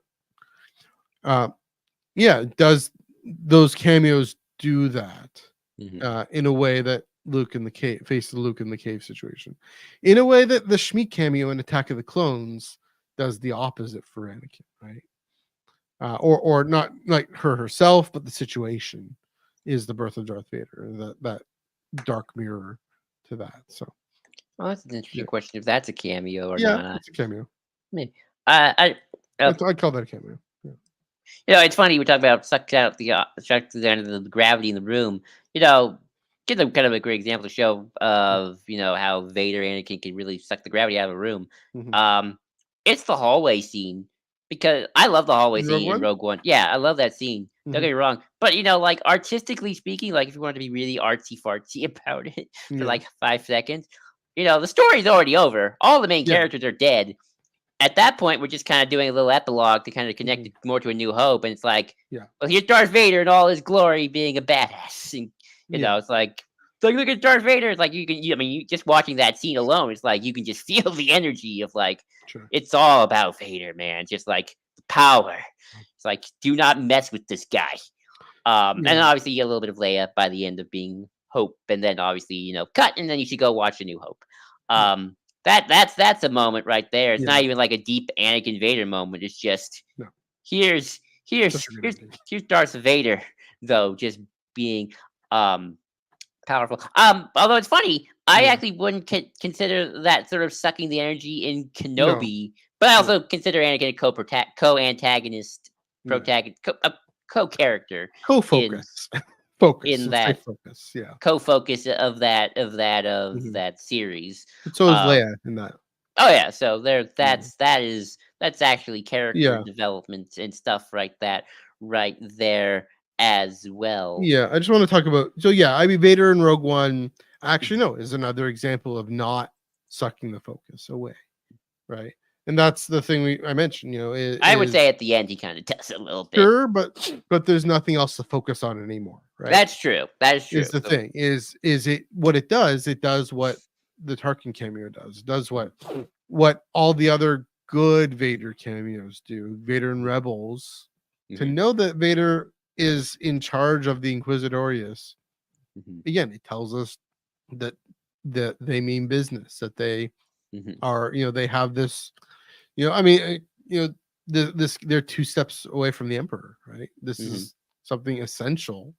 mhm. Like you see, like here's one Palpatine's cameo in the Bad Batch, right? There's nothing greater for the security Right. of our empire. I believe you. I believe Right. you mean that. Yes. And so tying everything back into the wider world and back into to A New Hope, to the story. I mean the one with Krennic in the middle there. Mhm. I mean, I love that one. I actually love that one more That's a good one. because I do like that one quite a lot. I mean that one actually has more to do with the story involved. Obviously, Mhm. it's one where you don't see any red lightsabers. He's just so Talking. threatening and menacing by talking, right? Mhm. And by making a dad joke. you know, you're like your aspirations. Don't try not to choke on your aspirations. Be Um, careful not to choke on your aspirations, but it's defector. also, I mean, that even more so is a way of saying, Mm, all this, including just covering up what happened with the Death Star, keeping it a secret, but also ensuring that it succeeds. that's of primary importance to the Emperor and to Exactly. the Empire. And so yeah, it's so effective and chilling because you feel, and this is the success of that moment, is that you're not thinking, I mean, you're thinking, oh my gosh, Anakin's or Vader's so amazing, but you're feeling Tarkin's, you're Tarkin, you're in Krennic's shoes in that moment, and that's partly the way it's shot, the way Mhm. that, you know, the door lifts up in the shadow, you know, you're feeling Krennic try and wheedle his way out of this and Mhm. put the best foot forward and all that, and feeling how he's about to be taken over by Tarkin, you know, and all that. So Here's yeah, a it just does so much in this story that is focused on Jin, Cassian, and Krennic. Uh, yeah, with here's a, you mentioned Rebels, and Rebels. Here's my kind of my hottest take on Rebels. yeah, Rebels, I think, had mixed bag when it came to cameos. yeah, Um, including the Vader ones. yeah, you got the Vader The ones, Vader ones Lando. weren't bad. I mean, I like the the Vader Vader ones the ones did this. best. Yeah, they did the similar thing, right? It's Sure. again the Inquisitorius Hmm. for them to be. I mean, the one, I guess it's the end of season. No, the end of the pilot, I guess. Um, when he shows up, yeah, it's a Well, I'm similar thinking more thing. about like Lando and Yeah, stuff like, and then I Palpatine actually because he was sort of the main antagonist for the last yeah, kind of. But here's one I've been thinking about because it's one I'm never quite sure mhm, where I stand on it, yeah, and that is the Kenobi Maul duel at the end. Not because like it's an old animation, how dare they didn't make it a live action thing. I yeah, don't care about that, but I always feel like mhm, I don't know. It is one of those things where it's like there's part of me that kind of asks why is this here? yeah, And why is Maul here in the first place? Because I always kind of felt like mhm, there's kind of that feeling of, well, they're trying to just add. Well, obviously they're kind of bringing in Clone War stuff because they kind of didn't get to finish. This was pre that kind of yeah, era. Rex I felt was nicely integrated though into yeah, Rebels for the most part, but Maul and Kenobi, it does kind of feel like for a hot second they kind of take over the story for like a few minutes and then kind of like I mean I guess you can say well I mean I guess you can argue like Maul does kind yeah, of help Ezra in his overall trajectory and that's he's kind of one of the characters you meet and then Ezra leaves and then Maul and Kenobi kind of wrap up their business their storyline. yeah, um I don't know. Maybe you could. Maybe you can argue, and I think you can that maybe the yeah, integration could have been better. But it's sort of like, well, they're here, and we're dealing with Dathomirian stuff later on, so maybe they'll come back into play. But mhm, that one that's a cameo for me where it's like you're kind of taking over the story just a little bit. Even Ezra just kind of walks off, where it's like yeah. as Kenobi and Maul like, okay, time to deal with what we've been dealing with for the past 40 years. Let's get going, I and then they see what you fight. mean. Mhm. Um, in that, like you said, Ezra, it doesn't have anything to do with Ezra. At Right, least that second part of it, that right. latter part of it, he actually it is this feeling of he's out of place. He's not supposed to be there, This and is so not we're your kind of, saga. it's You not got your go back to your story, own story. Go back to your and TV almost like series. we're not supposed to be seeing this almost. Right. But kind of this exception that proves the rule. While we're here, we might as well. Yeah, Kind of thing. yeah. Um, and then, I mean, the thing about that episode is most of that episode, it is a symbolic thing of Ezra going through the desert, walking Right. through this desert. His own journey into confronting the dark side and his temptations about the dark side, as Mhm, this quick and easy way to defeat the Sith, mhm, and to say no, not going to do this, and whatnot. And he gets some nice advice from Obi-Wan, which is mhm. good. Yeah, it's the exception that proves the rule. I mean, it helps that it's a one and done. That's true. We never see either of those characters again in this series. It's the only time we see Obi-Wan again. So R.I.P. Darth Maul, right? The YouTube thing that came out. R.I.P. Yeah. Darth Maul. Yeah, So I mean, I don't mind it that it takes over the story for a minute. mm. I You know what I mean, mean? you can even argue Ahsoka Anakin kind of takes over the story a little bit either, but at least Ezra's there. So, um, Yeah. Well, I w yeah. And again, that's a similar thing, right? And right. I mean, what is going on there is, Mhm. again, Anakin, he's the center of this whole thing, and so sometimes that has to just punch to the surface a little bit, and Ezra's importance in the galaxy, and Rebels' importance in the galaxy. Mhm. Again, this is the theme that's coming up. Is it's tied back into the main saga by these moments. But again, I don't think overwhelm. I think again the fact that Ezra gets to witness this, and he has an involvement in it in season 4 with the World Between Worlds, and yanking Ahsoka out and putting her back in. And so yeah, again, I wonder if it's a subjective thing too.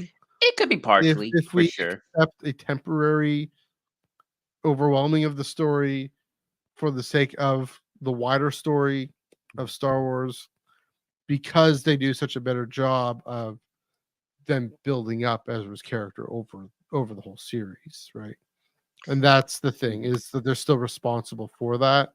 Mhm. If a true overwhelming, like in Throne Alliances, Or I got a better example. True overwhelming. yeah, The Book of Boba Fett. There we go. There's a true yeah, overwhelming yeah, where we just completely just shift gears and just start telling Din story again yeah. in a show that probably should not have had that. Well, and that's a great point, in that it just doesn't develop Boba Fett's character well enough. So Yeah. so again, that's the thing with Rebels. Mhm. They do develop, and so it's fine to just have these other moments going away. So, I mean, almost to say, like developing Hera's story in Ahsoka, right? Right, but I would, but she's a supporting character in Ahsoka. I feel like so. Yeah, or just the This, whole role building of the New Republic and Mon Mothma and everything, and even the mention of Leia in it. Mhm. And yeah, that's the thing, is being careful right. to balance all these things, to say, does the cameo moment, if you will, of say Mhm. Twin Sons or Siege of Mandalore, does that support the main story? Does it's going to move along the main story of the Skywalker saga? Mhm. um does it but as long as it doesn't overwhelm Mhm. the other.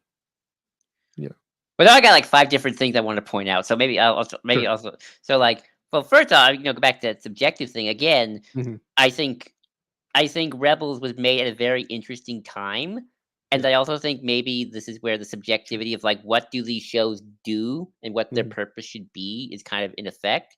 Because remember, Rebels came out when the sequel trilogy was still going, so the saga still was being made. Yeah, Rogue One, sure. and so I do feel like there was a bit of that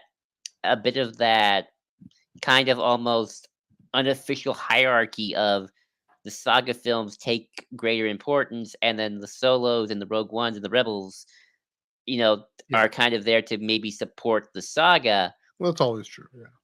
But I'm not sure if that is true anymore, quite No, frankly, even with the Mandoverse, as much as it is an in between story, and you're then right, almost, it was true and it isn't anymore. like I would like, and in some ways, like as with Ahsoka, I would argue that the Rebels crew now are now almost partaking in their own saga, a saga within the saga, Hmm. could get more pedantic or just get really technical about it. Yeah. So there's that.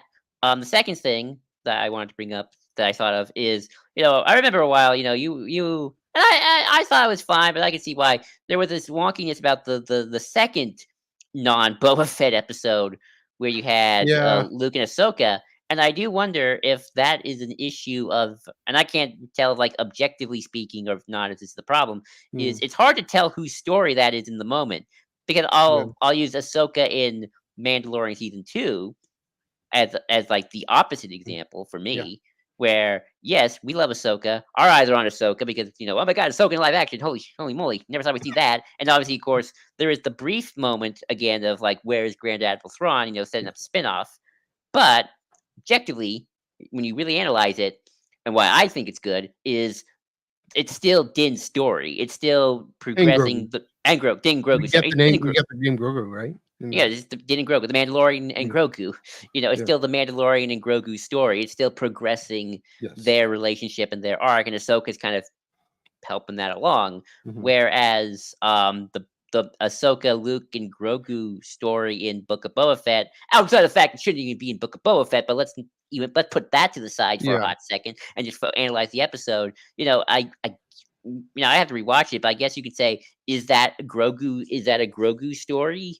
And just Luke and Ahsoka are there, and they're kind of stealing the spotlight because it's like, Filoni can't Yeah. let me, it's like, oh my god, Luke and Ahsoka together. It's like we never thought we see this, so maybe even the writers are kind of like, well, I really want to do this because let's face it, this is kind of what we always wanted to see. Yeah. And again, I'll have to rewatch that episode to really get a hot take. But like, I Mm. guess you could say it's Grogu's story, but maybe it gets distracted. I don't know. What are your I'll say thoughts? it's Grogu's story. I think my big thing was just I still didn't get used. Was still Uncanny Plateau with Ahsoka. That was part of my issue. I was still trying to figure that out. I got there with Ahsoka, the series. Don't worry. I think it's Grogu's story. I mean, it is his training, his Force training, but it's in this show called Book of Boba Fett. Yeah, that's the problem. It's like, why? Right. And part of I wonder if part of the issue is just how that show is packaged as this other thing. Why not just package it as this series of interlude standalones? And maybe our mind thinks differently about it. And I don't know. Maybe they did want to be Book of Boba Fett, but then they kind of didn't know how to integrate the other plot lines of the Mandoverse, and Jin just got wacky. Because you look at Ahsoka, Carson Teva's in it, but he's kind of, I see him as one of those characters kind of hops all over the place. Yeah. So, it's like when I don't know, one of the characters in the comics that hops to various comics. Afro does that sometimes. Santa Soros does that sometimes. Yeah, it's like when Afra or Santa Starro did that. It's like they're not taking away, Afra's in Vader, but that doesn't take it away from the Vader aspect. Right. She's just kind of like, hey, you're like, oh, Vader, hi, you here to hire me again? And, it's still Vader's storyline. He's still dealing with his problems, and Afra's just along for the ride. So that's kind of Carson Teva's. So, but you look at Ahsoka, it's like Ahsoka, it's called Ahsoka, it's still got like a more of an ensemble cast. It's still kind of focused on its overarching storyline, and didn't all of a sudden go, and now the Mandalorian again. Didn't Grogu's storyline for a whole episode. Again, I think it was it's a fluke. Wonky packering. Also, I was disappointed because I really loved that Boba Tusken storyline. It was really brilliant, those 2 episodes, and they just drop it. Yeah. So there's that. But I mean, I will say, Rebels versus now these live action shows. Yeah, that's a good point. While the sequel trilogy was being made, there's this hierarchy. But even then, Rebels is part of the Great Reset, the Great 2012, 2014 reset of, we're making new Star Wars now. Let's make it leading up to A New Hope, make it leading up to all this. I remember the speculation, is this going to go into A New Hope? And then we learned, no, it's set 6 months before. But, there's the Ghost has a cameo in Rogue One. It's and Chopper. Then, but now the sequel trilogy is over. COVID happens. Disney Plus happens. We thought Disney Plus would just take over. We thought streaming would take over, and it on screen, or going to a movie in a theater has come back, but it's now, I'd say it's more equal. It's a more level. If anything, it's why we talk about this thing called the Mandoverse, right? Is this, like you're saying, a saga within a saga? This interconnected story within this pocket of time that they're devoting a lot of attention to, that is primarily streaming series, right? There are going to be 2 films out of this. Maybe more. We don't know. Maybe more. But for what we know so far, there are going to be 2. Right. We thought one of them was just going to be season 4 of a series, but it's not. I've accepted that. That's fine. I'm actually looking forward to it now. But it speaks to a different time. Again, the Great Reset is done. Like we're 10 years into we're already now 10 years into and the saga's over. I think we're ready to move over and to be far back. And also, I think another difference between the Mandoverse and Rebels is, they could technically do it, but there's nothing really stopping them. But there's the Mandoverse can't really lead directly into episode 7 unless it wants to go for 30 something years and have like time skips, which it could. Maybe it could, but I don't think it will. I don't think it will. I think if anything, they'll do what they're going to do what they're doing in Bad Batch, right? With just hints at things with Project Necromancer. Um, Well, there's a show that that's kind of a that kind of had a recent example of cameos with Ventress. You yeah, know, that's very much Ventress shows up, but she doesn't steal the spotlight. right. Um, you know, Because it's a mega story in that. I mean, so this is the thing, with mhm, the Ahsoka episode in Mandalorian, this mhm, Ventress episode. I mean, we're speculating that that's a backdoor pilot for something we don't know, obviously, but I would assume, but yeah. yeah, it's it's. I mean, well, here's the thing: is it's just almost it's not synchronous; it's Mhm, diachronic, it's successive.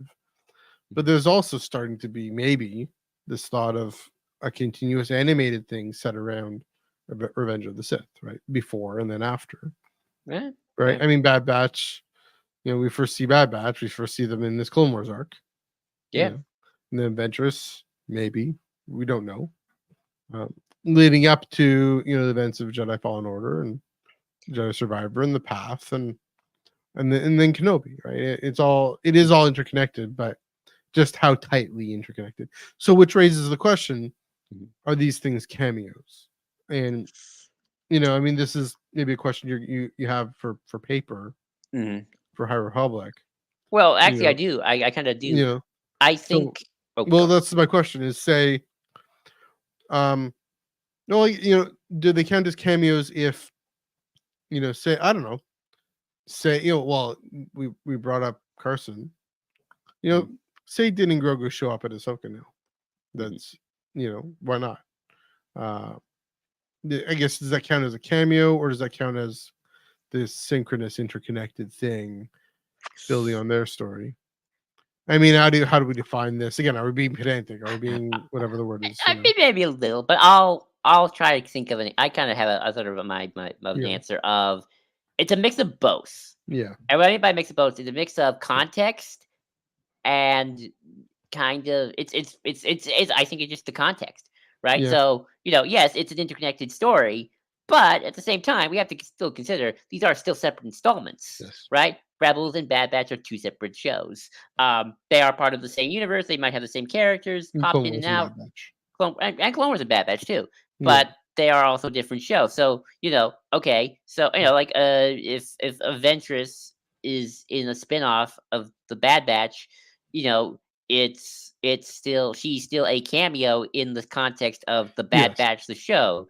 yeah. Sort of like how, Frasier is a secondary character in Cheers, and then the main character in Frasier, and then cameos from Cheers characters in Frasier. I don't know if you watch Frasier. Sure. I didn't, Do you but I know I guess what I'm saying is as Mhm. these stories start to get more overlapping, right? And so this is the thing with High Republic is I don't think those count as cameos, right? I don't think Hmm. I don't think um Salandra or whoever. Well, I guess Salandra we don't get, or if she character like Avar in a YA novel, for example. If Ooh, I she's don't developed, know. if she's developed in these adult novels, she shows up in a YA novel as a supporting character in that. I don't know if those count as cameos. I think those count as just supporting character. I think the question is just different because it's happening all at the same time, and also our perception of it is going to be different, right? I, well, I don't. Well, let Yeah. me see. I can't think of anything right now. But I can't. Well, I mean, when you have two shows going on around the same time, like Mhm. I'm trying to think here. Like I like some of the early. I don't know. Like here's a weird example. I'm just gonna throw this out there. Early Deep Space Nine when TNG was still I going. was Q shows going to up. say, Picard in DS9. Picard, there being Picard. He's a Yeah, cameo, that's a cameo. and Yeah, the shows are still happening around the and same that's to time. kick off the show. Yeah, So I mean I don't know. Like I mean, if Eivor is there for like one scene, it's yeah, kind of like, hey, main character, the person, the young adult now, we're focusing on like Vern. yeah, Here's a map to a place. Go, go, go. That's how she talks. Go, do your thing. Do use your yeah, light whip. And then it's like, okay, bye, bye, Master Avar. Now Vern's yeah, gonna have her character development throughout the rest of it. I don't know. I kind of that in my opinion kind of feels like a cameo, even yeah. though, and then it's like, and then if you want to find out what was going on in this, then you read the The other the novels. adult model, or if Din and Grogu show up in Ahsoka, Yeah, um my problem with Book of Boba Fett was that it became Din's story again. The focus was on Yeah. him. The character. If Ahsoka's like, I need to go to a place, need get some contacts. She goes to a seedy place, and there's Din and Grogu, and it's like, hey, I heard you heard about some Although stormtroopers, and she's then, unpretty. I mean, it would be Hera. well, And yeah. Oh, if it happened in season 1, but yeah, if Hera gets to go, and then like, yeah. or like, well, Din's like, oh yeah, I remember Ahsoka here. And Yeah. maybe, and it can still be like he helps her, but Yeah. as long as Hera is still the focus of the story, and Sure. then they part ways, then to me that's kind of supporting slash cameo ish in Yeah. in Well, I guess in what I'm that. saying, what's the difference between a supporting and a cameo? And it's what you brought. I think it's what you brought up before. I'm remembering Mm. time plus importance. That's true. Yeah, time Yes. plus importance. I want to see Ezra and Grogu Oh, that'd be fun. interact. Yeah. That would be fun. I mean, yeah, again, like like Yeah. when Aphra shows up in the Vader comics again. It's not the Vader comics don't suddenly become Yeah. the Aphra comics. Um, Like the initial when she initially shows up, or no, well, I mean, I guess you could say that, but no, I mean, like she in shows up the again. in the Greg Pak novel when ones when she shows up again. Does she show up? Um, yeah, she shows up during the the when Dark Vader kind Droid. of having That was kind recent. of Why don't I remember that?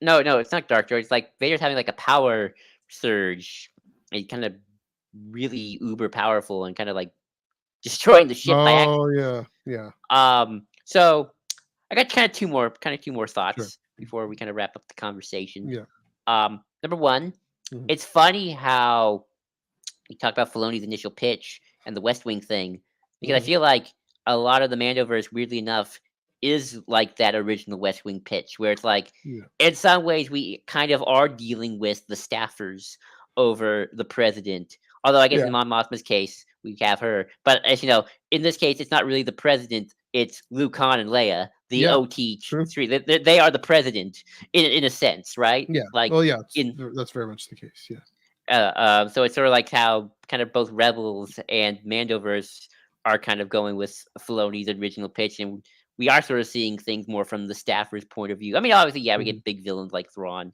but yeah. again, the president in this case is Luke Han and Leia.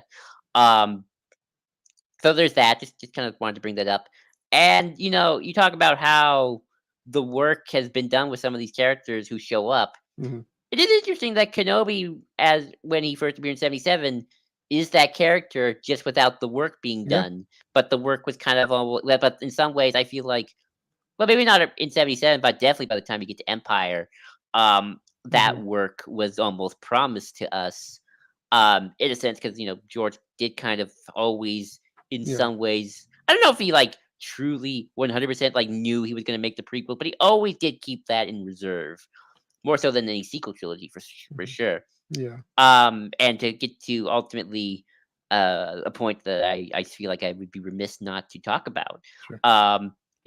Vern is that Kenobi character Yeah. in maybe a sense. I mean, maybe she might be only there for 3 minutes, but I mean, that will be interesting when we can talk about it. Is Vern a cameo, or is she a supporting character? Again, Mhm, time plus development. yeah. Um, I'm kind of 50-50 right now because I could see Vern maybe playing a bigger role than just I'm Vern.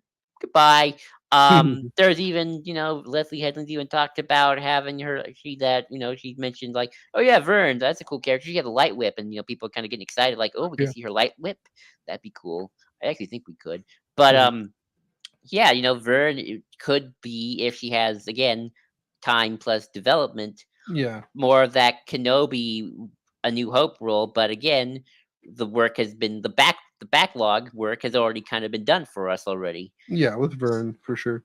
I mean, I will say with all this character type, Hmm. it is a type. So For sure. even with Obi-Wan, with Hmm. Kenobi, well Ben, very much this archetype Hmm. that very Campbellian sort of idea that we've encountered before, and we had, or not we necessarily, but folks watching this in 1977 immediately, instantly connected. Okay, this is this type of character because we've seen this countless times before.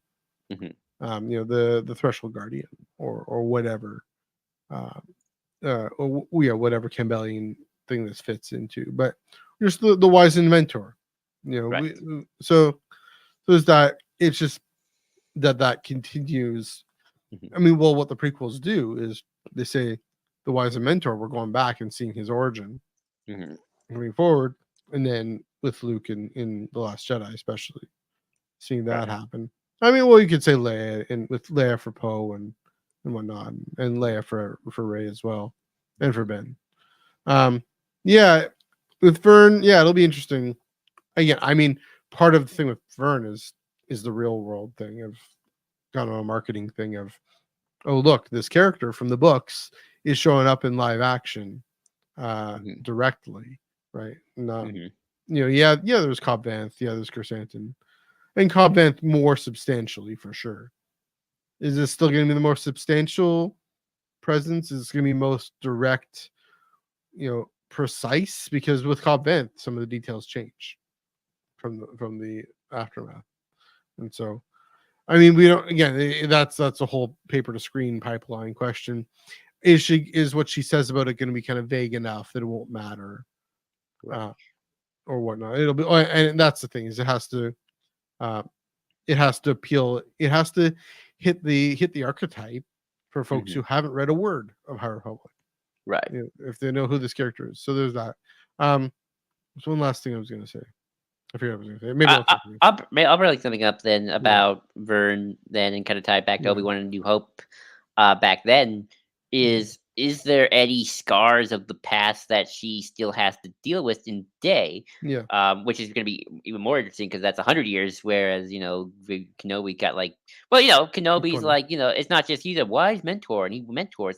Now he's got he's still dealing with Vader. Like Vader's out there. It's like, oh, it's this guy. I remember you from my past, and I'm finally gonna deal with you again. And I'm gonna have the last laugh because I got your kids, and then I'm gonna disappear and then mess with you. Obviously that's more prequel work, but it is sort of that Kenobi's just not there to be a mentor. He kind of got a little bit of his own story and his own something to resolve, like Maul had something to resolve. And I do wonder, again, depending on what is Vern's role in the Acolyte, will she be just a cameo, or will she herself have something to resolve? It's like, is there unfinished business from the High Republic era books that still needs to be resolved? Be it, I don't know, Markion Rose still alive and he's old and in his crippled bed, and it's like, Vernestra, my enemy, or something else, or just something else, or just something that she has to deal with. That it's like, oh, this is kind of like from the books, and now this is Vernestra's chance to finally deal with, have her Obi-Wan versus Vader moment, even if it's not a duel itself. I'll be curious. I mean, what's interesting about Vern and Keeve and Bell and all of them to some extent, but especially Vern, she's so much expectations are placed on her, so much pressure, and that's why she turns into this product. She's this prodigy who thinks she has it all figured out, and then Starlight falls, and she has to go off and figure it out, but still processing, and it might take 100 years for her to actually sort out through this pressure, especially when she sees Daphne Keen's character. Maybe she sees that, or whoever, these younger characters trying to take on that pressure. Is she going to be able to say, no, don't worry about it, don't be so hard on yourself? And is that going to be healing for her too? Is that going to be her working that out as well? To your question. I mean, again, I don't know what her role is in the story, so I think the main thing it's doing for us is having this conversation about, oh my goodness, this paper character is showing up in the books again. Speaking of Cobb Vanth, I wouldn't call Cobb Vanth a cameo. Well, in some ways, he kind of is. Like, oh my god, it's a paper character, but like, I don't know. In that episode, at least, he's very much a supporting character. Yeah, he's got to defend his village. I know he's not just there. He's got to defend his village. And make peace with the Tuskens. He's there as in he does stuff. He's present. Right. So, did you ever figure out what you wanted to say? By the way, I don't remember. That's okay. Okay. It might have been that. It might be the thing about Vern. I don't know. I mean, I think, unless you have anything else that you can think of in terms of main characters, whose stories in it, cameos, got any last final thoughts? I think maybe that's what I was going to say, is this question of navigating and balancing, right? And to say, that's the thing about such an integrated canon that uses these granular story units, right? Right. each chapter has to have a reason for it to be a chapter. Each story, each book, Installment. each installment, each episode has to have its own arc. I mean, nowadays episodic, well, serialized television doesn't necessarily, but for the last few decades, but certainly every season has to be its own story. If if the first Star Wars you ever watch is Mandalorian season 3, I mean, okay, I'll be okay with it more than other people, but it's still gotta have some meaning to you. You still have to be able to connect with it. If the first Star Wars you watch is The Acolyte, you're still gonna have to work. Still gonna have to work to connect to it. The Force Awakens was the first Star Wars so many people saw in their lives, right? And especially Yeah. the first they saw in the theater, but Mhm. younger folks, first they saw in their lives, right? Mhm. Like, oh, there's this big Star Wars film. I've never seen Star Wars. I'm gonna go see this. And that's the thing with the Great Reset and why Force Awakens, I guess it works fine because of that. Um, Well, it expanded the fan base, so I think it definitely did. Yeah, it did its job.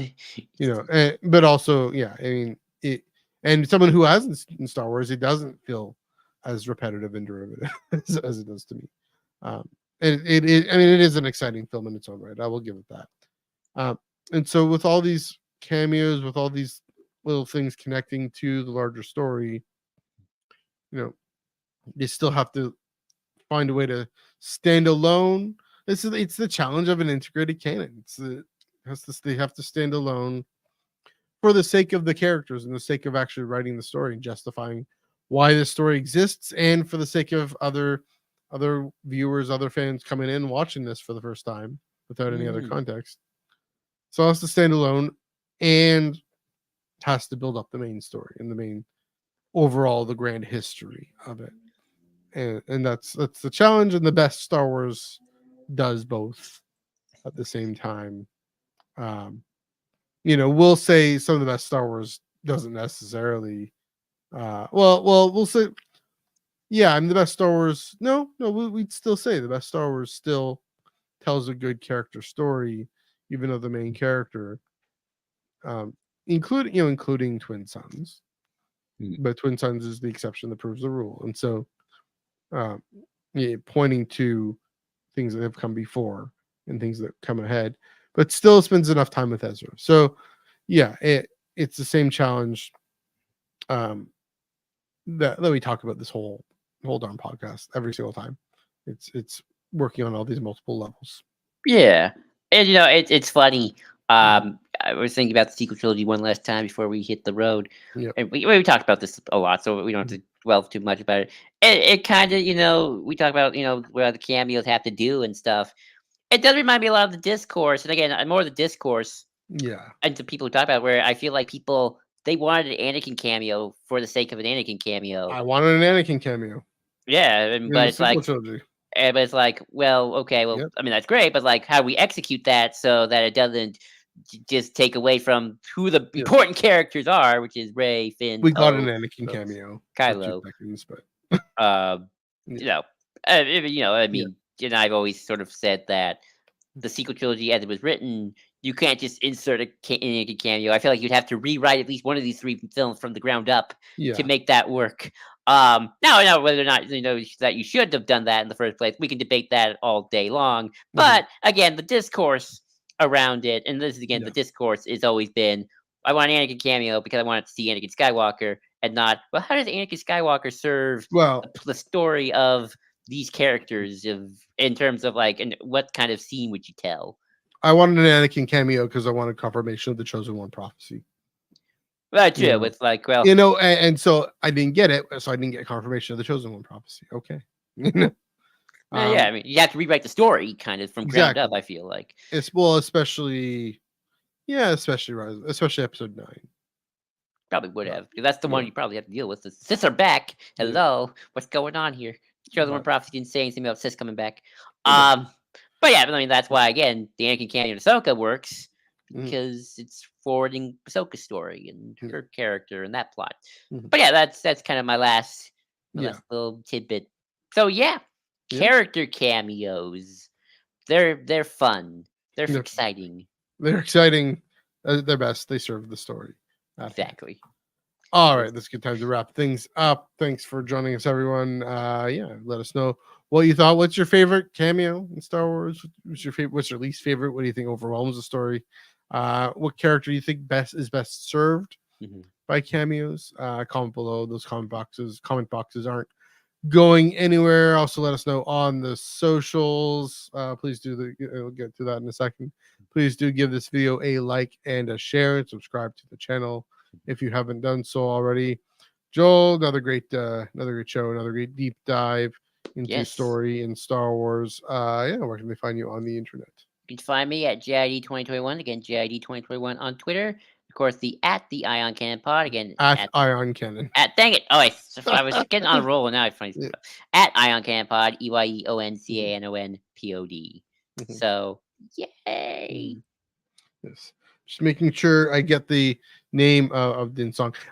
You can follow me on Twitter there, NEUG45, Instagram and Threads at MNEUG1138. There's lots of Taylor coming up there. There's some stalker. Bit of Star Wars. I should tweet more about Star Wars. I should do more about Star Wars. Church stuff going on, whatever.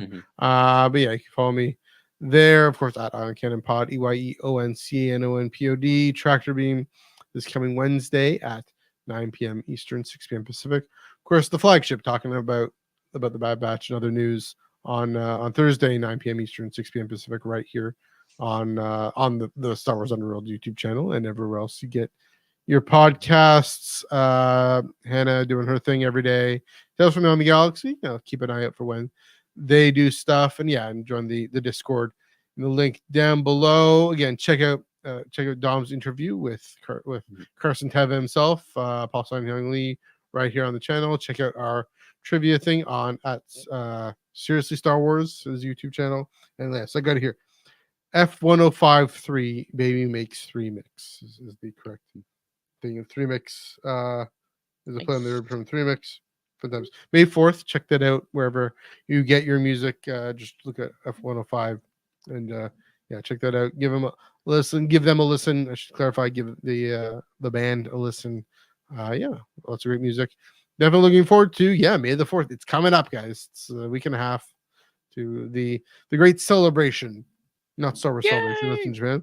The great celebration. Don't expect any news or announcements or anything. That's not what May the 4th is for. That's about. But maybe cross your fingers for an Acolyte trailer. Cross for the sneak peek there, but that'll be a good time. So you can follow me, follow us, not the SW and all that fun stuff. Next week we are racking up the council meetings. We're just talking about meetings and talking about the Jedi Council and their structure. Now that we've had a number of council meeting scenes on screen and on paper, we're gonna talk about them and talk about what the Jedi Council is and what it does. And I can give my hot take about the Jedi Council. You can give your hot take. I'm gonna give my theology time. It's gonna be a grand old party next week on the Ion Cannon podcast. So stay tuned right here, 5:30 p.m. Pacific, 8:30 p.m. Eastern, Monday night. The week leading up to Star Wars week, my birthday weekend. Fun times. Anyways, until then, Joel, let's blow this thing and head home.